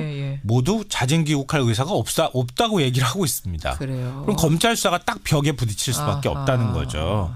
그리고 국정원 특활비 17억 원. 사용처 밝힐 수 있을까? 이거는 검찰 수사 결과를 봐야 될 것 같아요. 그리고 박근혜 전 대통령 논리처럼 나만 그런 게 아니지 않느냐라고 얘기할 수도 있다는 겁니다. 그런데 언론이 보도한 이상주 전무 혐의가 만약에 사실이라면 대통령이 취임한 직후 취업 청탁을 받고 사위가 돈을 받아서 한 번도 아닌 여러 차례 받아서 뇌물 성격의 돈을 대통령한테 전달해 줬다? 이거는 국정원 특활비 문제 뇌물 성격하고는 다른 완전히 파렴치한 뇌물이 돼버리는 겁니다. 그러네요. 그러니까 이 전 대통령이 어떻게 대응할지는 모르겠지만 그동안의 검찰 수사의 결이 달라질 수도 있다는 겁니다. 또 다른 혐의가 추가되면서 수사가 다른 방향으로 또 결이 달라질 수도 있다. 마지막 행간은 뭔가요? 마지막 세 번째 행간은 이제 더 나올 고구마 줄기도 없다입니다. 이건 또 무슨 말씀이세요? 이 전 대통령 수사 보세요. 뭐 형님 조카 사돈 측근들이 줄줄이 계속 딸려 나왔잖아요. 예. 그리고 혐의 같은 경우에도 뇌물의 직권남용, 뭐 횡령, 배임 여러 가지 혐의들이 줄줄이 다 나오기 시작했습니다. 근데 맨 처음에 검찰이 타겟을 삼았던 것은 다스 실소유주 의혹하고 BBK 140억 원 회수 의혹이었어요. 맞아요. 거기서부터 시작했죠. 근데 이렇게 줄줄이 고구마 줄기처럼 나왔거든요. 이 전 대통령 아들 시영 씨 검찰 수사하는 거 보고 소환 조사하는 거 보고 아 끝이구나 했는데 갑자기 이상주 전무가 툭 튀어나온 거예요. 그러면 여기 더 있을까요? 이 다음에는 제가 볼 때는 없다는 거예요. 이제는 그럼 이 전 대통령만 남았다 보시는 거군요. 검찰이 회심의 카드로 마지막으로 남겨놓은 카드가 이상주 전무라는 겁니다. 그럼 이제 남은 것은 이명박 전 대통령밖에 없겠죠. 이 상황에서 이명박 전 대통령이 천안함 주범을 이렇게 대접하는 거 부끄럽다. 뭐 이런 또. 그것도 마지막으로 나밖에 안 남았다고 메시지. 하는 그 상징적인 장면을 보여주는 것 같습니다. 보수 진영이 우리 날 좀 도와줘 뭐 이런 외침처럼 들리기도 했는데요. 여기까지 오늘의 행간 수고하셨습니다. 네, 고맙습니다. 이가탄의 힘. 붓고 피날 때 탁월하게. 아픈 잇몸을 건강하게. 이가탄. 잇몸병엔 이가탄. 증상은 달라도 잇몸병엔 역시 이가탄입니다. 잇몸병엔 이가탄. 아시죠? 명인제약. 안녕하세요. 김수현입니다. 모두가 세상을 여행할 때 모두 투어는 당신을 여행합니다. 당신이 좋아하는 것을, 설렘을, 이야기를, 모두의 여행이 다시 만나고 싶은 여행이 되도록. 다시 만나고 싶은 여행 모두 투어. 아유, 세 단계 종이 또 걸렸어. 정말 제보나 하려다가 미치겠네. 내가 진작 현대오피스로 바꾸라니까. 오늘 다 날 셀 거야. 이제 스트레스 받지 마세요. 사무기기 전문기업 현대오피스가 책임지겠습니다. 사무기기의 올바른 기준. 현대오피스. 북한 핵 개발이 급변하는 국제 정세가 트럼프 대통령은 결단을. 팩트와 픽션을 넘나들며 한반도를 둘러싼 음모를 읽다. 김진명 장편 소설 미중전쟁. 소설가 김진명입니다. 북핵 해법은 바로 우리가 찾아야 합니다. 김진명 장편 소설 미중전쟁. 세멘파커스. 딸, 잘 지내? 괜찮아? 엄마는? 서로의 안부만 묻던 그들은 바다를 적시는 노을 속 다낭의 한 호텔로 떠났습니다. 괜찮냐는 물음도 괜찮다는 대답도 필요 없는 하루네요. 호텔을 예약하다. 감동을 예약하다. 골치 아픈 법률 문제를 마주칠 때마다 우리 할아버지께서 늘 말씀하셨지. 친한 법무사를 만들어라. 풍부한 법률 지식과 전문성을 붙고 높은 수임료는 제거한 뒤 우리 곁 가까운 곳에 놓아두면. 안녕하세요. 만능해결사 법무사입니다. 어떤 문제를 해결해드릴까요? 등기, 소송, 경매, 회생 다 부탁드립니다. 출생에서 상속까지 우리 인생의 모든 법률 문제 혼자서 고민하지 마시고 만능해결사 법무사를 찾아 시원하게 해결하세요. 생활법률 만능해결사 법무사. 출생에서 상속까지 대한법무사협회가 함께합니다. 이거 가짜뉴스인가요? 아닌가요? 저한테 막 물어보시는데요.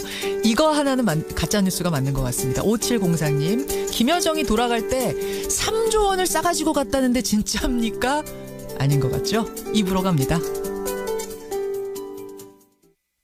CBS 디자이너 카림 라시드입니다. 나라마다 도시의 대표작이 있습니다. 도쿄의 로펀기 힐스, 뉴욕의 타임스퀘어처럼 한국에도 이제 카림 에비뉴가 있습니다. 새로운 스타일의 신개념 브랜드 상가 카림 에비뉴. 지금 동탄, 김포, 세종에서 만나보세요. 반도건설. 아무리 바빠도 잊지 않는다. 딸 생일, 결혼 기념일, 그리고 보수총액 신고일.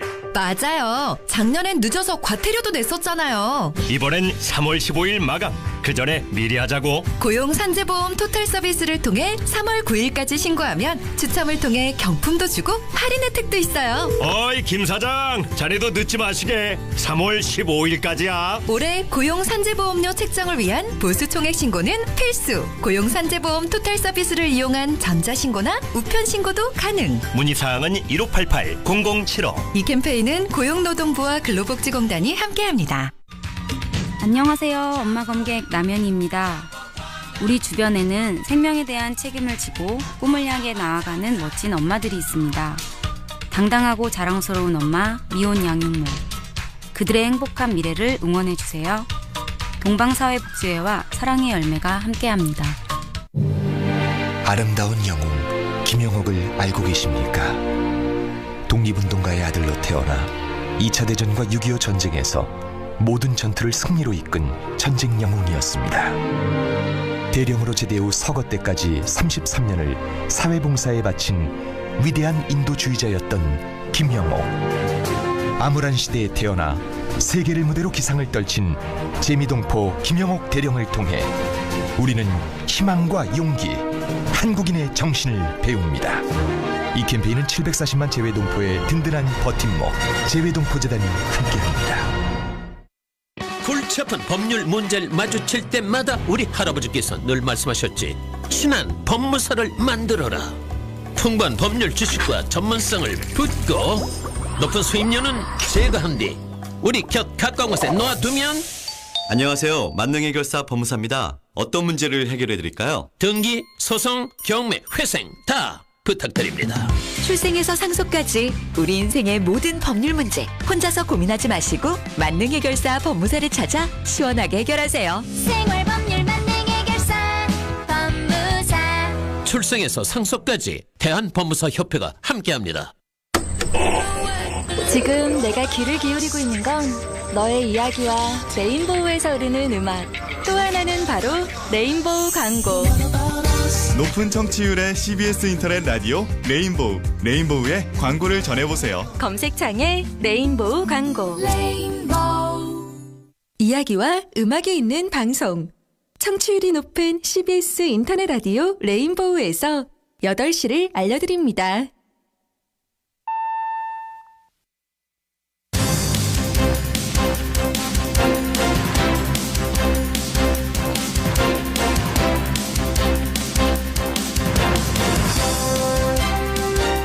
뉴스쇼 2부 출발합니다.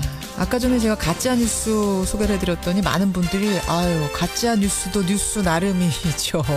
3조 원 뉴스 같은 거 도대체 누가 믿습니까? 이일준님 뭐 왜 많은 분들이 문자 보내주시는데요. 카톡을 중심으로 해서 이런 것들이 막 퍼져나갑니다. 하여튼 조심하셔야 됩니다, 여러분. 예, SNS 중심으로 도는 뉴스들이 가짜 뉴스들이 너무 많다는 거 다시 말씀을 드리고요. 2부에서는 미투 운동. 하룻밤 자고 나면 또 나오고 끝이 없습니다. 그제였죠. 배우 최일아 씨가 자진해서 먼저 사과를 했습니다. 사죄를 했습니다.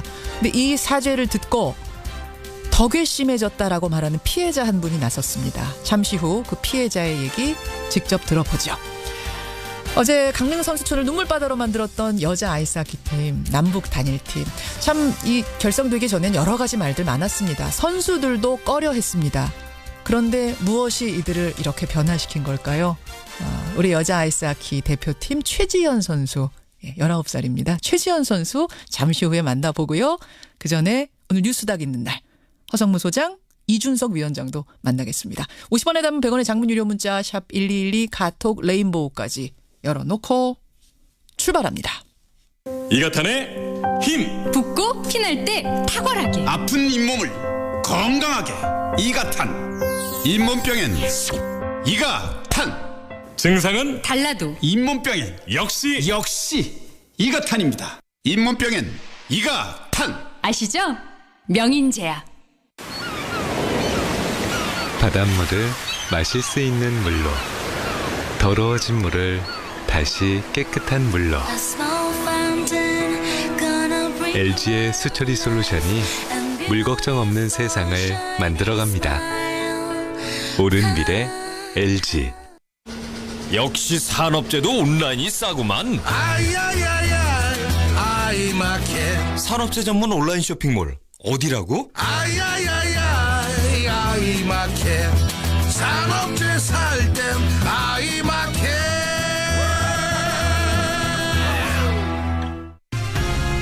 김정근, 이지혜의 비타민 뉴스. 구주제약에서 정말 탐나는 비타민을 만들었습니다. 우리 부부처럼 탐난다고 합니다. L시스테인과 비타민의 만남, L시비탐. 피로엔 L시비탐 파워, 피부엔 L시비탐 미.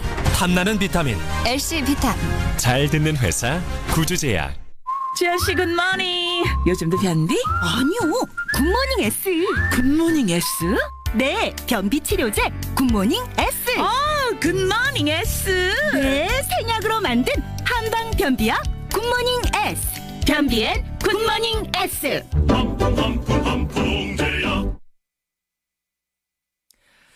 성폭력 피해자들의 미투 선언이 여기저기서 나오고 있죠. 이런 가운데 이례적으로 과거 성추행 사실을 스스로 고백하고 사죄를 한 사람이 있습니다. 배우 최일아 씨.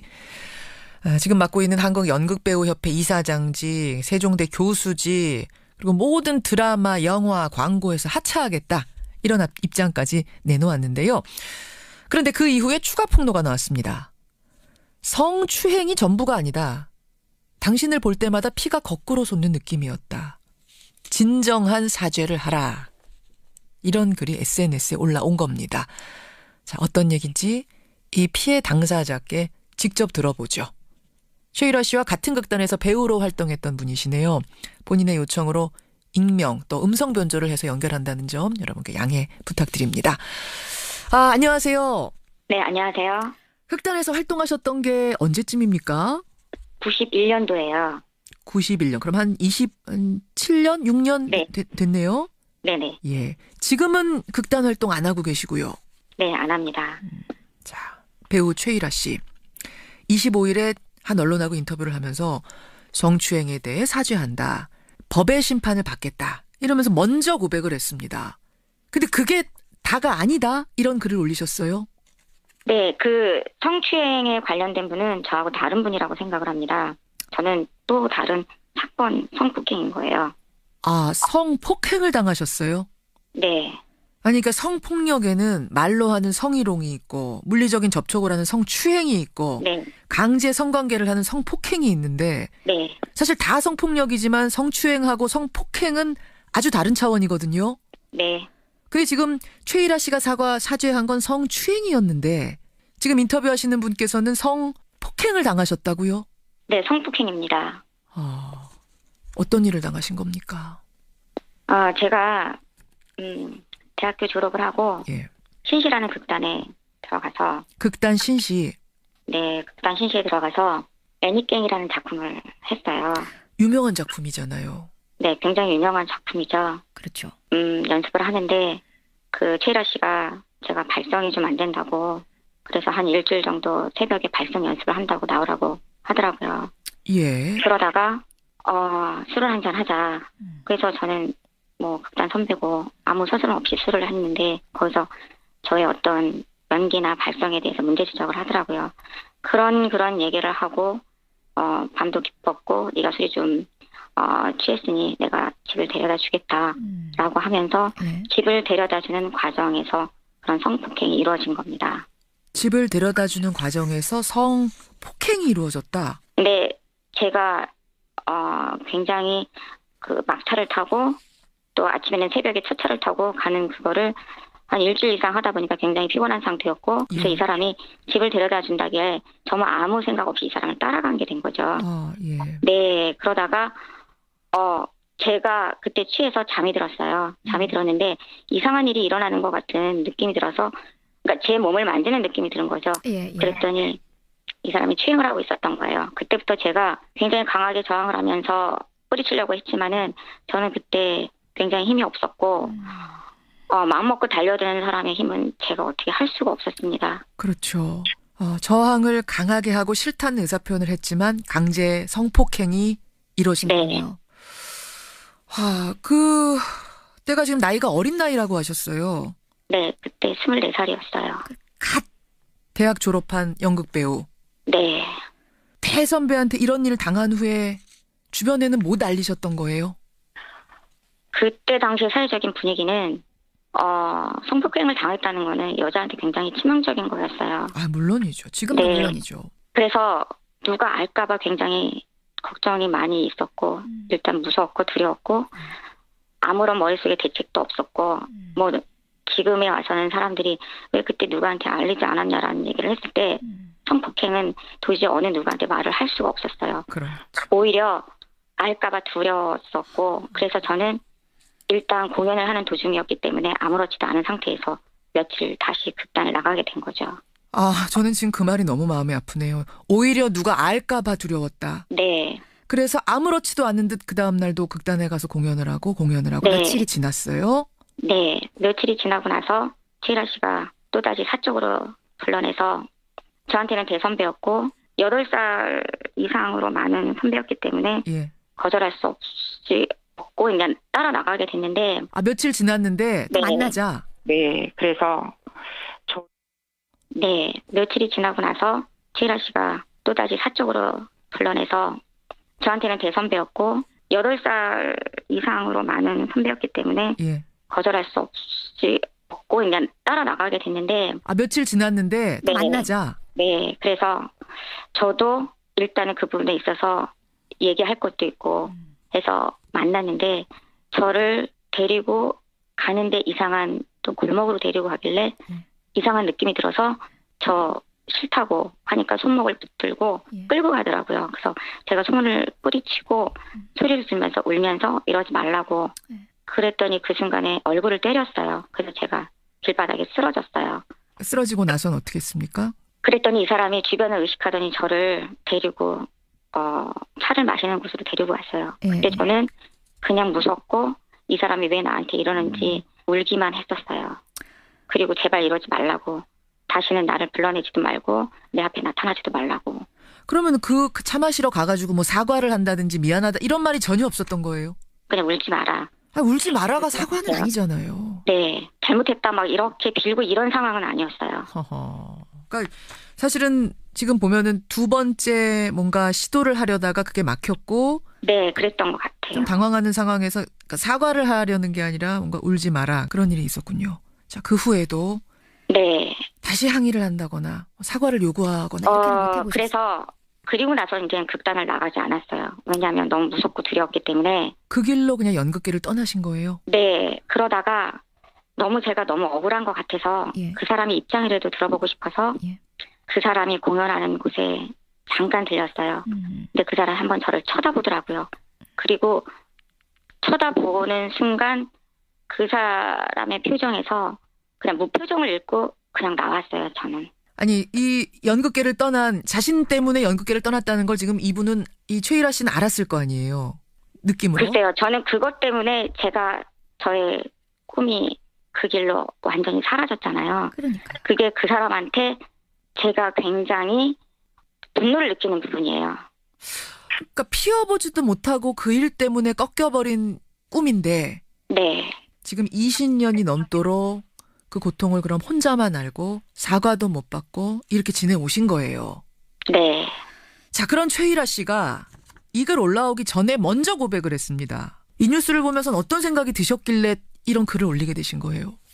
제가 미투 운동이 일어나면서 저도 동참을 많이 하고 싶었어요. 그런데 너무 오래전에 이를 밝혀서 어느 누구도 제 말을 인정하려고 안 할 것 같았고, 그래서 용기 내기가 쉽지가 않았어요. 왜냐하면 잘못 내가 얘기했다가 혹시 무고죄로 고소를 당하지 않을까. 처음에 글을 썼다가 몇 번 지웠어요. 그러다가 한 번은 몇몇 사실만 올리고 굉장히 그동안 힘들었다는 얘기를 했는데 주변에서 이니셜에도 밝혀라. 되게 힘들었겠구나라는 글들이 올라오더라고요. 그러다가 자진해서 그렇게 발표하는 걸 보고 나만 당한 게 아니라 성추행을 했다는 또 다른 사람들이 또 있구나. 그러면 이 사람은 자기가 잘못을 뉘우치기는커녕 그런 거를 계속적으로 했던 그런 상습적인 사람이구나라는 거에 그때 화가 나서 이젠 나도 동참을 해야겠다라고 결심을 하게 된 거예요.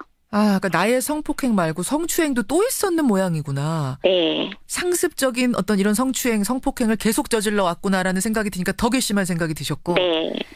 아마 최일아 씨, 지금 우리 피해자분 음성 변조도 하고 실명도 안 밝히셨지만 최일아 씨가 들으면 누군지 단번에 알 수 있겠네요. 지금 뭐 상황들 들어보니까. 제가 다른 매체하고 인터뷰를 했을 때 그 최일아 씨가 도대체 그 사람이 누구냐. 얼굴을 보기라도 했으면 좋겠다라고 얘기했을 때 좀 어이가 없었습니다. 그러니까 최일아 씨가 다른 매체하고 인터뷰하면서 이런 성폭행을 당했다고 주장하는 여성이 나타났는데 어떻게 된 거냐 그랬더니 그 사람 누군지 모른다라고 했어요. 네. 예. 그래서 그 부분에 대해서 그 사람이 이렇게 추행을 하고 폭행을 하는 사람이 너무 많아서 모르는 건지 아니면 자기의 죄를 감추려고 해서 모른다고 하는 건지 제가 만약에 인간이라면 못 잊죠. 그 부분이 정말 저 역시 궁금합니다. 그러니까 모를 수가 없다는 말씀이시군요. 이 성폭행 사실을.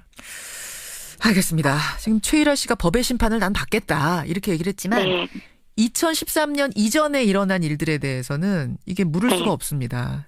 이미 신고할 수 있는 그때는 이제 친고죄였는데 친고죄는 신고할 수 있는 기간이 정해져 있기 때문에 이미 그 기간을 지나서요 어떤 방법도 없습니다. 이런 상황에서 우리 피해자분이 최일아 씨에게 바라시는 건 뭘까요? 그 사람이 그런 글을 올렸더라고요. 그것이 잘못된 것인지 몰랐고 무시했다. 근데 지금 반성한다. 그게 잘못된 것인지 모르고 했던 행위였나 보다. 그러면 지금이라도 그게 잘못된 것이라는 걸 정말 깨우친다면 정말 평생 살면서 그 벌을 스스로 누가 가하지 않고 자기가 스스로 자기 스스로한테 벌을 가하는 그런 인생을 살았으면 좋겠습니다. 결국은 직접적인 사과를 한 번도 못 들으신 거잖아요. 네.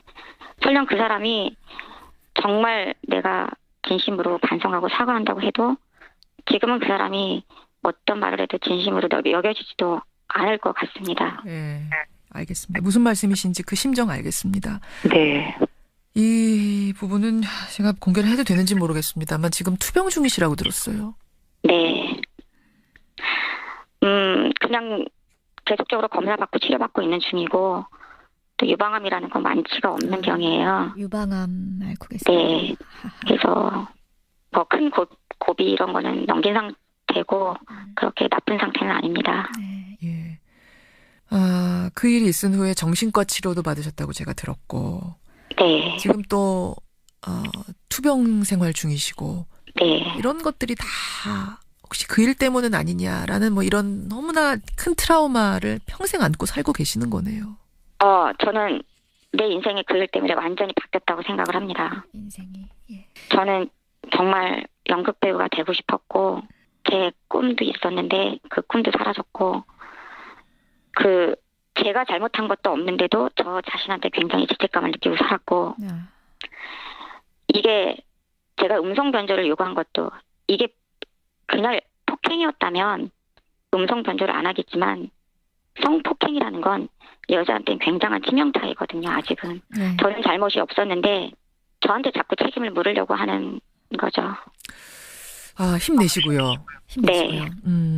지금 이제 과거의 성추행 사실을 자진 고백했기 때문에 그래도 자진 고백한 사람이 폭로 당한 사람보다 낫지 않은가 뭐 이런 이야기도 있습니다만 말씀을 듣고 보니 그렇게만은 생각할 일은 아니구나 이런 생각도 좀 들고요.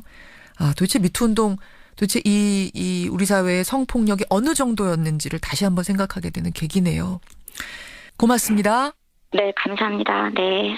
예, 과거의 성추행 사실을 사죄했던 최일아 씨 이 글을 보고 이 인터뷰를 보고 성폭행 사실을 추가 폭로한 피해자 만나봤습니다. 저희가 배우 최일아 씨의 입장도 듣고 싶어서 연락을 시도했지만 전화를 받지 않았다는 점도 말씀을 드리죠.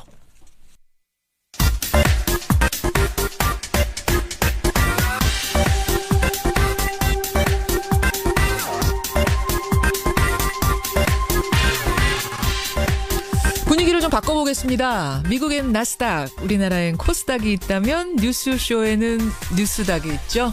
뉴스쇼 증권시장 뉴스닥. 오늘도 두 분의 패널 나오셨습니다. 세미래 정책연구소 허성모 소장 어서 오십시오. 예, 안녕하세요.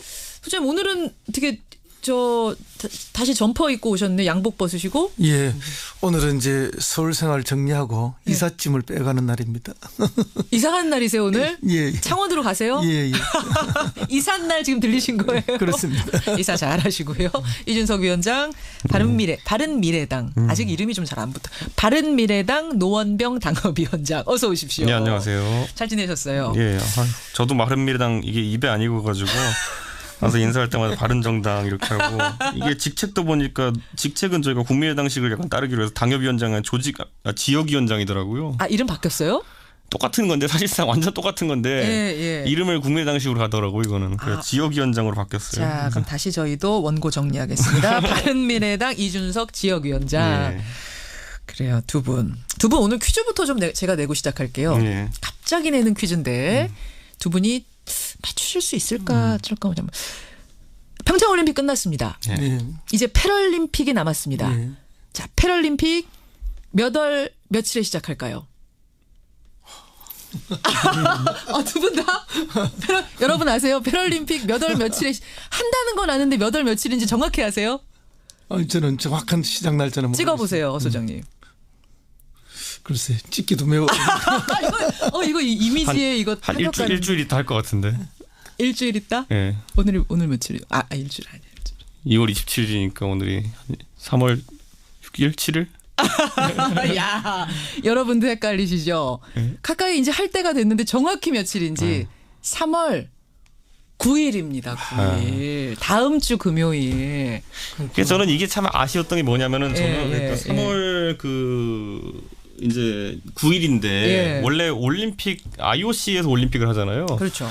근데 이게 저는 패럴림픽도 IOC에서 하는 줄 알았더니만은 IPC라고 따로 이제 조직이 있더라고요. 산하 조직 같은 건가요? 그런데 아닙니다. 이제 병렬 조직 비슷하게 따로 있는 거라 가지고 예. IOC의 예를 들어 폐막식 행사에서 예. 그러니까 올림픽 동계올림픽 폐막식 행사 우리 봤지만은 예. 거기서 IPC에서 하는 그 패럴림픽에 대해서 조직적인 홍보나 이런 걸 하지 못하게 돼 있다 그러더라고요. 핑계 대지 마세요. 진짜 서로 지금까지 그래서 해준 적이 없어요. 그러니까 지금 청취자분들도 잘 모르신다는 분도 있고 3월 7일이요? 차경민님 그러셨고 뭐 14일이요? 민경현님 막 오는 3월 8일 전경희님 오는데 여러분 확실하게 알고 가죠. 3월 9일 헷갈려요. 사실 저도 다음 주 금요일에 패럴림픽이 있습니다. 올림픽 끝난 거 아닙니다. 일단 요거 하나 홍보 국가적인 행사 홍보부터 하고 오늘 뉴스 다 공익적으로 시작하겠습니다. 자 이번 주 상한가 하한가 뭘 가지고 오셨을까? 하한가부터 좀 가볼까요? 하한가 허성무 소장님. 예, 저는 오랜만에 김무성 자유한국당 의원을 하한가로 골랐습니다. 자유한국당 김무성 의원, 이준석 위원장 누구 골라오셨어요? 저는 한미동맹 골랐습니다. 한미동맹. 두 분이 제 느낌에는 뭔가 좀 비슷한 어느 지점을 하한가로 고르신 게 아닌가 싶은데 허성무 소장님. 예, 김무성 의원은 바른정당 창당할 때 뭐 주도적으로 하셨고 그렇죠. 다시 거기를 탈당하고 자유한국당으로 돌아가셨는데 그러면서 이렇게 언론에서 사라져 버렸습니다. 근데 오랜만에 언론에 나타났는데 나타난 제목이 보시면은 자유한국당 천안함 폭침주범 김영철 방한저지특별위원회 위원장이라는 정말로 긴 제목의 위원장의 타이틀로 언론에 등장하셨는데 모노게 도로에 가서 앉아 농성하는 모습으로 나타났습니다. 근데 이제 이게 뭐 우리가 잘 아시다시피 이분은 그 2012년 대선 때인가요? 그때 그 남북 정상 대화록을 줄줄이 막 읽어내면서 왜곡해서 국민들에게 전달을 하고 선거에 악용했던 그런 전례가 있는 분이죠.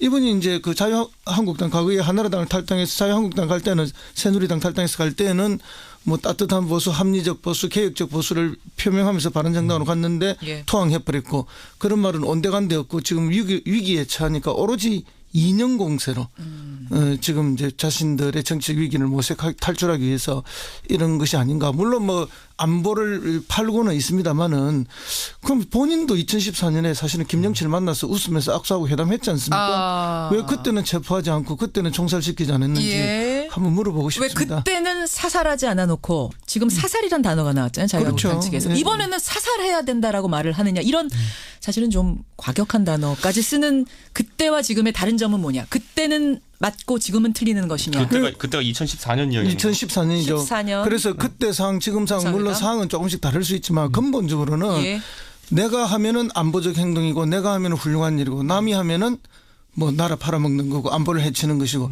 이런 식의 아주 극단적인 내로남불 오직 정치적인 이해관계로서 안보를 바라보거나 남북관계를 바라보는 태도가 아닌가 그렇게 봅니다. 굉장히 지금 핫한 주제를 먼저 떠올리셨네요. 김영철 북한 부위원장, 노동당 부위원장이자 통일전선 부장의 이 방남 문제.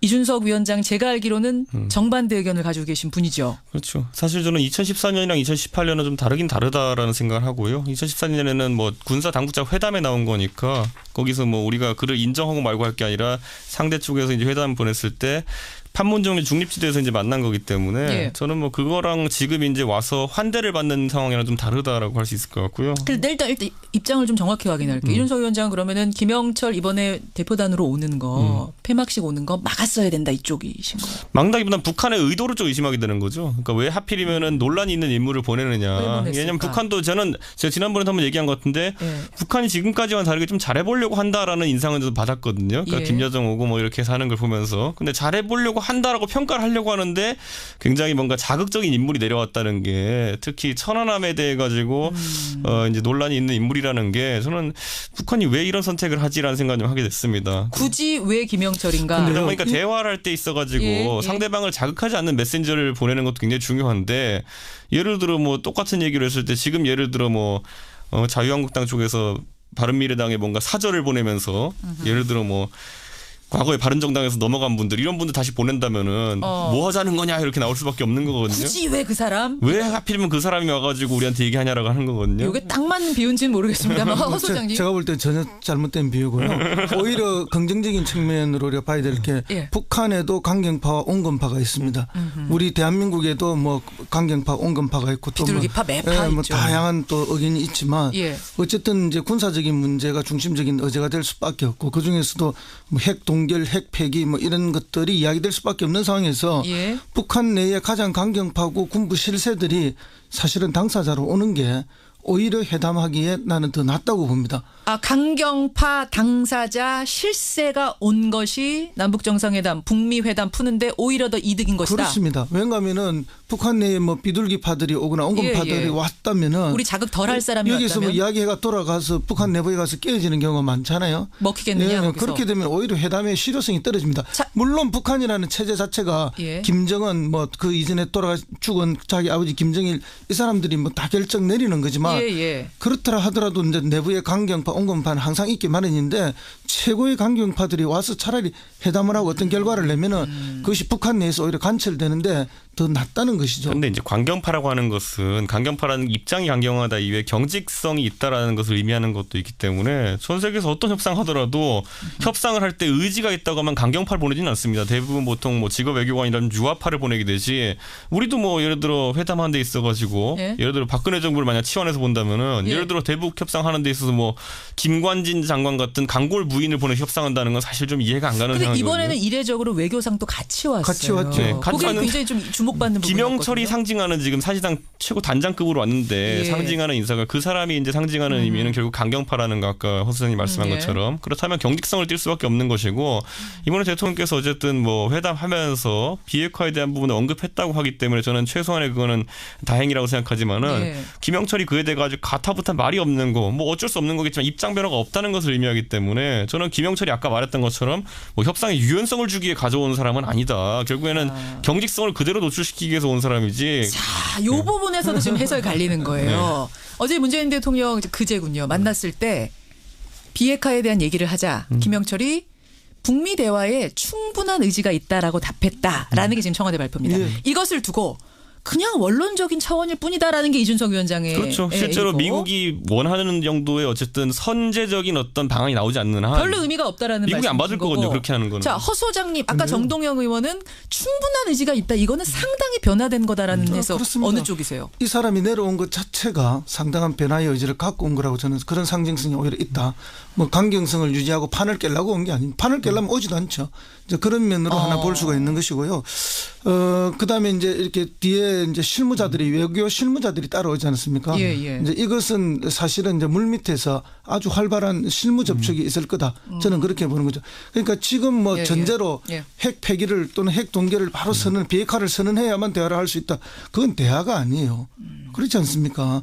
이제 그러면 역으로 뭐 미군을 철수하고 또는 뭐 군사훈련을 완전히 중단하고를 전제로 대화를 하자. 네. 그럼 대화가 아니잖아요. 대화하지 말자는 이야기가 되는 거거든요. 대화를 통해서 결과가 나와야 되는데 결과를 전제 조건으로 내고 대화가 되겠느냐 이 말씀이신 그런데 거죠? 이제 그럼에도 불구하고 왜 자유한국당 홍준표 대표와 김무성은 이렇게 강경하게 나오느냐? 예. 저는 뭐 간단하다고 봅니다. 사실 이분들 올림픽 시작도 되기 전부터 올림픽 실패하기를 바랬던 분처럼 행동했어요. 평양올림픽. 네, 그렇게 하면서 했지만 올림픽은 갈수록 성공적으로 진행됐고 지금 성공적으로 마무리됐습니다. 이 과정에서 얼마나 초조했겠습니까? 초조해서 그렇죠. 네, 저는 뭐 그런 면이 분명히 하나 있다고 보고요. 그다음에 두 번째는 당내 역학관계입니다. 당내 역학관계에서 뭐 국민들은 올림픽 때문에 다 못 보고 넘어갔을 가능성이 있는데 홍준표 대표가 어쨌든 공천권을 자기 마음대로 행사하려 하다가 재선 그 중진 의원들이 강력하게 반발했습니다. 이건 모르는 분들 많으세요. 근데 이게 설 사이에 일어난 일이죠. 예, 그러니까 이제 중진 의원들하고 그러면 공천권 지방선거 공천권 일부를 중진 의원들한테 주겠다는 뜻이 이야기를 했으니까 또 재선 시도위원장들이 초선 시도위원장들이 또 반대를 했어요. 그러니까 다시 그걸 없앴다 버렸어요.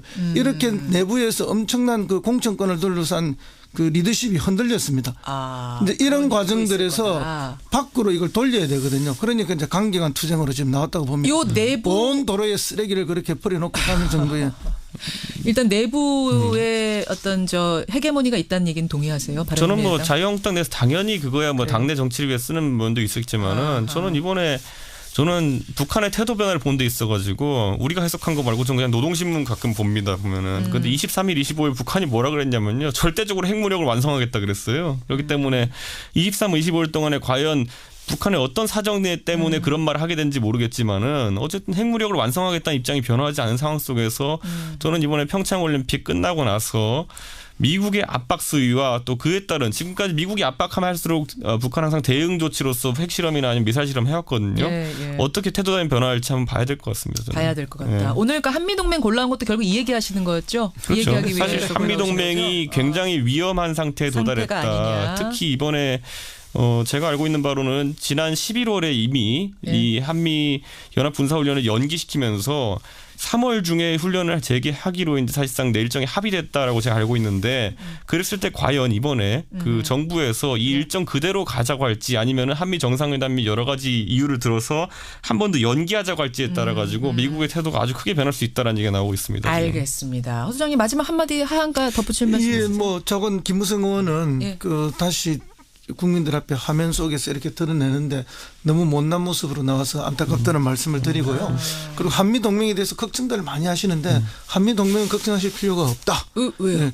지금 청와대 정의용 안보실장이 뭐 실시간으로 미국 백악관과 의논하면서 모든 걸 조율해가면서 이렇게 진행되고 있는 상황이기 때문에 걱정하지 마시래요. 이준석 위원장. 이준석 위원장 너무 걱정 안 하셔도 되고 국민들도 한미동맹 걱정 안 하셔도 된다는 말씀. 왜냐하면은 동맹이라고 해서 언제나 모든 것이 완벽하게 일치되는 것은 아니죠.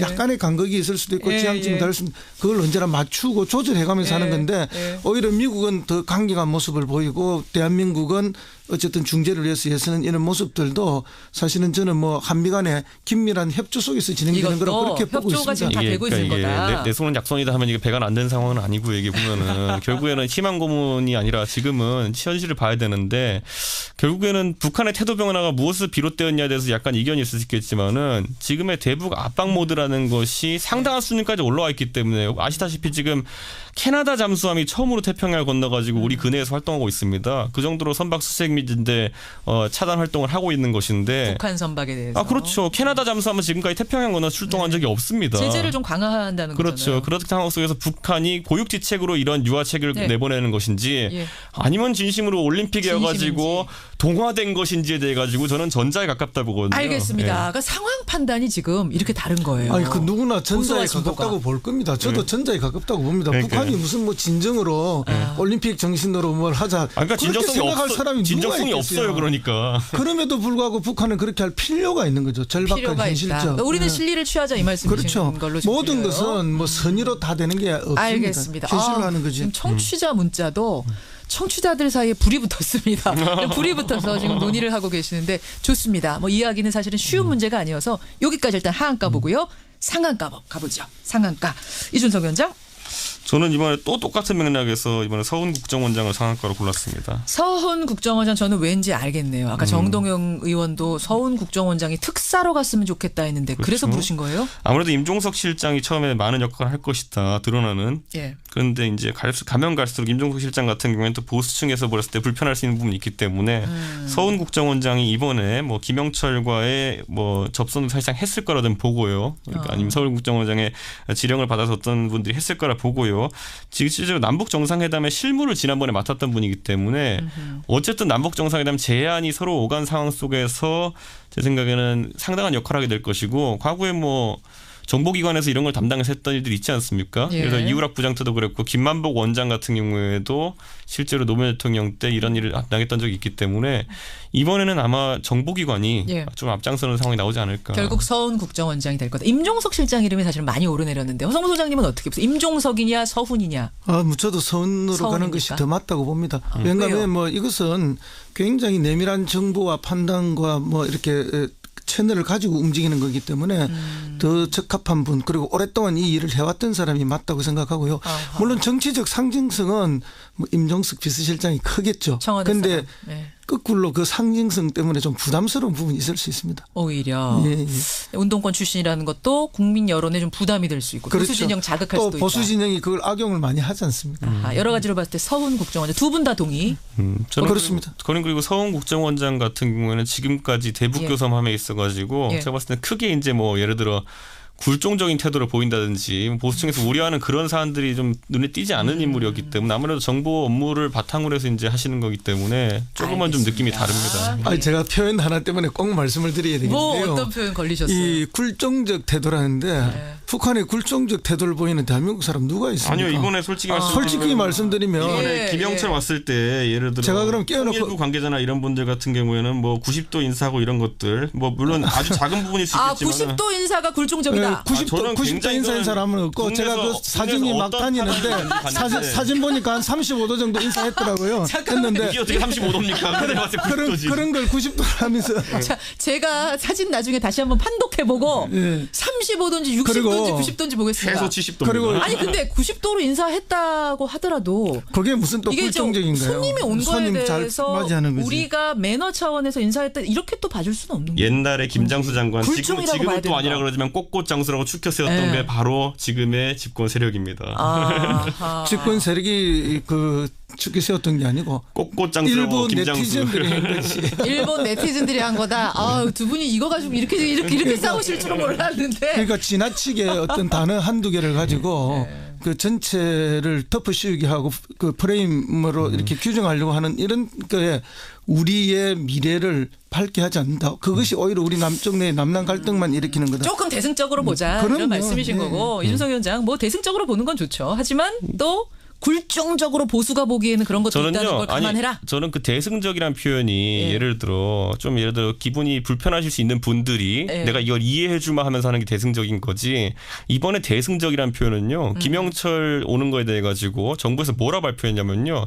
천안함 유족들에게 대승적으로 좀 해달라고 이제 요구했어요. 반강제로. 국가라는 절대 권력이 피해자들한테 대승적으로 생각하라고 하는 거는 강권이지. 그거는 대승적이라는 건 진짜 마음에 아픈 분들이 큰 마음을 결단해가지고 할 때 하는 거지 이렇게 반강제적으로 할 수 있는 게 아닙니다. 뭐 그 말씀도 옳은 말씀인데. 아니 이거는 성명 나왔어요. 유가족들이 대승적이라는 게 어떻게 이렇게 천안함 나오냐고. 폭침의 주범이라는 게 확인이 안 돼, 확정이 안 된 상황이기 때문에 그런 얘기를 할 수 있었던 건 아니에요. 그거에 대해서 이미 김태형 장관이 그 당시에 주무장관이었기 때문에 얘기했지만은 그 당시에 백서에 당연히 북한 측의 확인이 없기 때문에 적지 못한 것이지 실제로 그 정찰총국에서 했다는 건 확실하고 정찰총국의 총정치국장이 김영철이었기 때문에 그건 당연히 주범이다라고 이제 얘기했거든요. 국방장관보다 전문성 있는 분이 어디 있겠습니다. 다만 적지를 못했다. 다만 이제 제가 말씀드리고 싶은 것은 우리가 오랫동안 뭐 6.25 전쟁 이후에 계속 분단된 상황에서도 갈등이 있고 또는 서로의 작은 그런 그 공격과 이런 속에서 그 적개심이나 분노가 계속 누적되고 또 이렇게 고조되어 왔던 것도 사실입니다.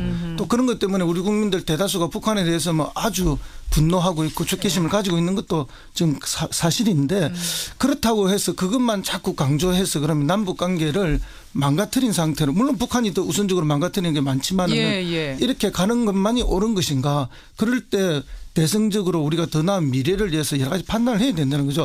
사실은 천안함이 폭침되던 날 아침에 제가 굉장히 눈물을 흘린 사람입니다. 왠가 하면은 그 생존자, 구조자 명단에 제 당 조카가 나왔어요. 그 배에 타고 있었습니다. 그리고 그 조카의 친구들, 동기생들 2명이나 그 사망을 했어요. 그러니까 우리도 당사자입니다. 당사자인데 그렇다고 해서 늘 적개심만 가지고 있다고. 물론 적개심은 가슴속에 늘 가지고 있을 수 있죠. 또 그래야 되고 그 잊지 않아야 되고. 그렇지만 더 나은 미래를 위해서 뭘 할 것인가도 동시에 생각해내야 된다. 아니요. 그 말씀 드리고 싶습니다. 딱 한 가지 말씀드리자면요. 만약 그런 상황에서 그런 걸 원했다면요. 이번에 이 김영철에 대해 가지고 김영철이 오겠다는 얘기를 들었을 때 유가족들이나 아니면 참전했던 병사들한테 물어봤어야 되는 겁니다. 이렇게 해도 괜찮겠느냐 했을 때 거기서 먼저 우리가 대승적으로 받아들이겠다고 했을 때는 대승적인 단어가 되는 거죠. 이준석 위원장, 어서문 소장님. 오늘 이렇게 치열할 줄 몰랐는데 다음 주에 조금 더 할 수도 있어요. 단단히 준비해 오세요. 고생하셨습니다. 고맙습니다. 뉴스닥이었습니다.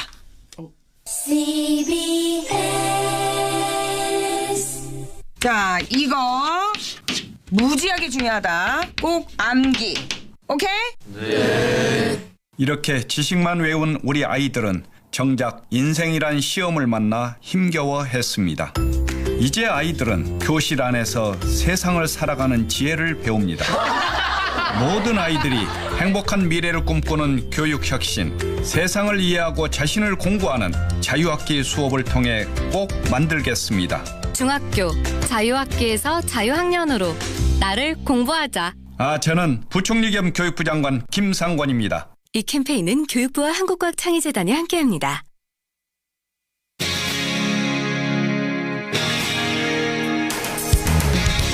여러분께서는 지금 CBS 라디오 김현정의 뉴스쇼를 함께하고 계십니다. 세상의 모든 이별은 슬픕니다. 그런데요, 그 이별이 아무 기약이 없을 때는 더더욱 슬프죠. 어제 그런 기약 없는 이별이 있었습니다. 바로 평창 동계올림픽 여자 하키 남북 단일팀. 서로 부둥켜안은 채 하염없이 눈물을 흘리고요. 또 북한 선수들은 버스에 올라탄 뒤에도 창문 틈으로 손 내밀고, 그 모습을 먼 발치에서 바라보던 세라머리 감독도 울고, 참 애틋한 장면이었습니다. 실은 이 단일팀에 대해서 우리 선수들 처음에는 부정적이었죠. 쉽게 말하면 껄끄러워했습니다. 그랬던 선수들인데 지난 3주 동안 어떤 변화가 있었던 걸까요? 어떤 일이 있었던 걸까요? 오늘 화제 인터뷰에서 직접 듣겠습니다. 여자 아이스하키 대표팀 최지현 선수 연결을 해보죠. 최지현 선수 안녕하세요. 네, 안녕하세요. 아유, 우선 올림픽 치르느라 고생 많으셨습니다. 감사합니다. 어제 지현 선수도 울었어요? 네. 정말 가족처럼 정이 들어서 저도 모르게 정말 눈물이 나왔던 것 같고, 뭐 연락하면서 나중에 볼 수 있고 그런 사이면 그래도 눈물까지는 나오지 않았을 텐데, 마지막이 될 수도 있는, 다시 못 볼 수도 있는 언니들이니까, 그렇죠. 저도 모르게 눈물이 좀 나왔던 것 같아요. 진짜 그러네요. 사실은 19, 20 뭐 이런 친구들이면 이메일도 주고받고 전화도 할 수 있는 건데, 아무런 연락조차 할 수 없다는 그 슬픔. 네. 그러네요. 서로 뭐라고 인사 주고받았어요? 대화는 뭐라고 하면서 보냈어요? 서로 아프지 말고, 꼭 잊지 말고, 진짜 다시 만나자고, 꼭 약속하면서 진짜 잘 지내고, 잘 가라고, 이런 식으로 계속 말 주고받았던 것 같아요. 그러니까 처음에는 알지 말라고 하는데, 처음에 못 알아들었거든요. 그러니까 북한 선수가, 우리 최지현 선수, 네. 알지 말라고 이러는데, 못 알아들었어요. 알지 말라라고 하는데, 네, 언니? 라고 했는데, 아프지 말라고 다시 얘기해 주더라고요. 그래요. 작은 이별의 선물도 건넸다고 제가 들었어요. 네, 제가 이제 처음이자 마지막이 될 수도 있는 손편지를 써가지고, 그러니까 언니들이랑 같이 찍었던 사진들을 인화해서 좀 한 명 한 명한테 나눠줬어요. 아니, 손편지를 그러니까 한 장을 써서 대표한테 건넨 거예요? 아니요, 한 명씩. 12명한테 다? 네. 와. 아니, 그게 보통 정성이 아닌 건데, 손편지란 게? 네, 저도 고민을 했는데, 다 각자 언니들이 간직할 수 있는 그런 특별한 걸 해주고 싶어서, 네. 이렇게 선택하게 됐던 것 같아요. 아유, 북한 선수들이 손편지 받고는 진짜 감동했을 것 같은데요. 언니들이, 진짜 친했던 언니들도 막 그거 받고 막 울었다고 하더라고요. 너무, 처음에는 제가 되게 애기 같은 모습이어가지고 되게 언니들이 애기 같을 줄 알았는데 이 편지 읽고 정말 어른 같다고 막 그랬었어요. 최지현 선수 여러분 19살입니다. 19살. 예, 그래요. 의젓하네요. 예, 언니들 생각하는 마음이. 최지현 선수 지금 만나고 있습니다. 근데 사실은 올림픽 개막을 3주 앞두고 급하게 구성이 된 거잖아요. 이 단일팀이. 네. 그래서 우리 선수들의 기회를 박탈하는 거 아니냐. 이거 공정성에 문제 있는 거 아니냐. 여론에도 갈등들이 있었고 선수들도 처음엔 걱정을 좀 했잖아요, 사실. 네, 맞아요. 일단 저희도 솔직히 걱정도 되게 많이 됐고 4년 동안 저희끼리 준비했던 게 이거 뭐가 되나 이런 생각도 되게 했었는데 일단 우리 선수들이 해결할 수 있는 그런 문제가 아니었기 때문에 각자의 좀 자리에서 최선을 다해가지고 올림픽에서 그냥 최상의 컨디션을 두고 가기 위해서 그냥 그거에 대해서 좀 더 집중했던 것 같습니다. 근데 이제 받아들이고 우리가 어떻게 할 수 있는 문제가 아니야 하고 받아들인 다음에 지내다 보니까 서서히 마음의 문이 열린 거예요. 어떻게 하다 그렇게 정이 든 거예요? 일단 먼저 한 공간에서 같이 운동하면서부터 뭔가 마음의 문이 서로 열리게 된 것 같은데. 처음엔 좀 서먹서먹했어요. 처음엔? 네, 처음에는 서먹서먹했는데 언니들도 먼저 다가와서 뭐 물어봐주고 저희 학기 그 운동 시간에 드릴 같은 게 미리 미팅을 하는데 모르는 거 있으면 먼저 다가와서 이런 걸 어떻게 하는 거냐. 아니면 뭐 밥 먹었는지 잘 잤는지 이렇게 다가와서 얘기해줘가지고 더 친해질 수 있었던 것 같아요. 뭐라고 하죠? 이게 북한 사투리 뭐 어떻게 얘기해야 돼요? 밥? 잘 잤냐고 하면은 잘 잔? 아니면 밥 먹언? 이렇게 물어봐주는 정말 재밌었어요. 밥 먹언? 지연 밥 먹언? 이렇게. 처음에는 이제 어색했겠지만 그것도 나중엔 재밌어서 막 따라했겠는데요, 그 말투? 네, 저희 막 따라하고 그랬었어요. 같이 생일 파티도 같이 했다고 제가 들었어요. 북한의 김은양 선수인가요? 김은양 선수가 생일이었다고. 처음에 진옥 선수가 생일이었고, 그 다음에 김은경 선수, 그 다음에 올림픽 기간 중에는 김향미 선수가 생일이었어가지고. 북한 선수 중에 3명이나 생일이었어요? 네. 와. 그때마다 생일 파티 다 해준 거예요? 네. 와. 그래서 저희가 처음에는 다 같이 모여서 생일 축하 노래를 불러주는데 북한 언니들이 항상 그 생일 축하 노래를 부르는 노래가 따로 있더라고요. 아, 우리처럼 생일 축하합니다. 네, 이거 아니고? 네, 그런 것처럼. 네. 어떤? 그거 아니고 여기를 불러야 되나요? 조금만 맛배기로. 그래. 축하합니다 생일을 짝짝짝 기쁨 넘친 생일을 짝짝짝 막 이런 거예요. 짝짝짝까지. 네, 이게 손까지 해줘야 되는 건데 처음 진옥 선수 생일일 때 그거 듣고 너무 신기한 거예요. 네, 그랬는데 이제 향미 언니, 김향미 선수와 제가 되게 친해졌었는데 향미 언니가 그 2월 10일 날 생일이었거든요.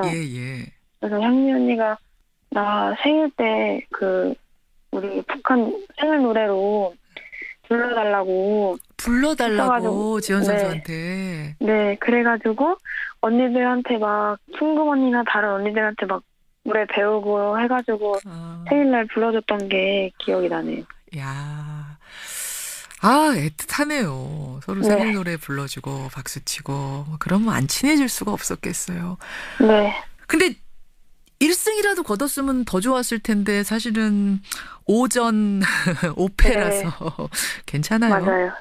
어때요? 솔직히 단일팀으로 1승이라고 정말 거뒀으면 정말 더 좋았을 텐데 정말 너무 아쉽고 근데 그 라카룸 들어오면은 같이 게임을 뛴 언니든 아니면 게임 안 뛴 언니든 북한 언니들이 먼저 다가와가지고 수고했다고 고생했다고 오늘 잘했다고 이런 식으로 정말 언니들 한 명 한 명이 저한테 그렇게 말해주니까 너무 힘이 되고 정말 감사하게 항상 생각했던 것 같아요.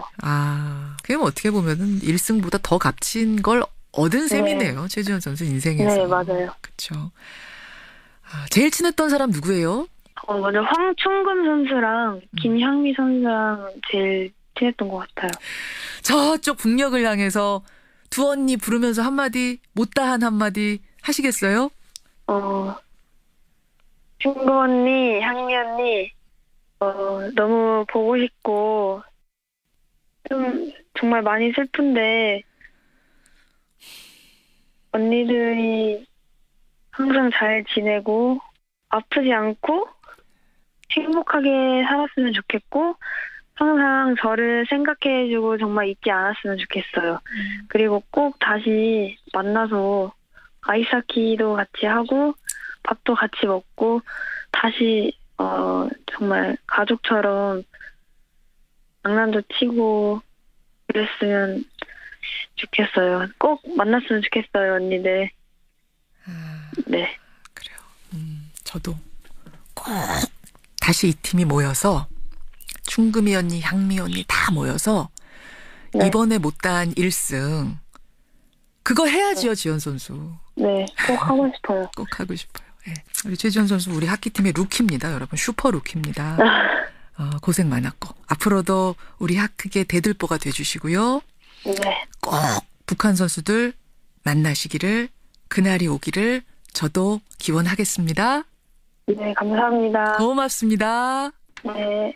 예, 우리 여자 아이스하키 팀 남북 단일팀으로 뛰었던 최지현 선수 만났습니다. 안녕하세요. 김수현입니다. 모두가 세상을 여행할 때 모두 투어는 당신을 여행합니다. 사진으로만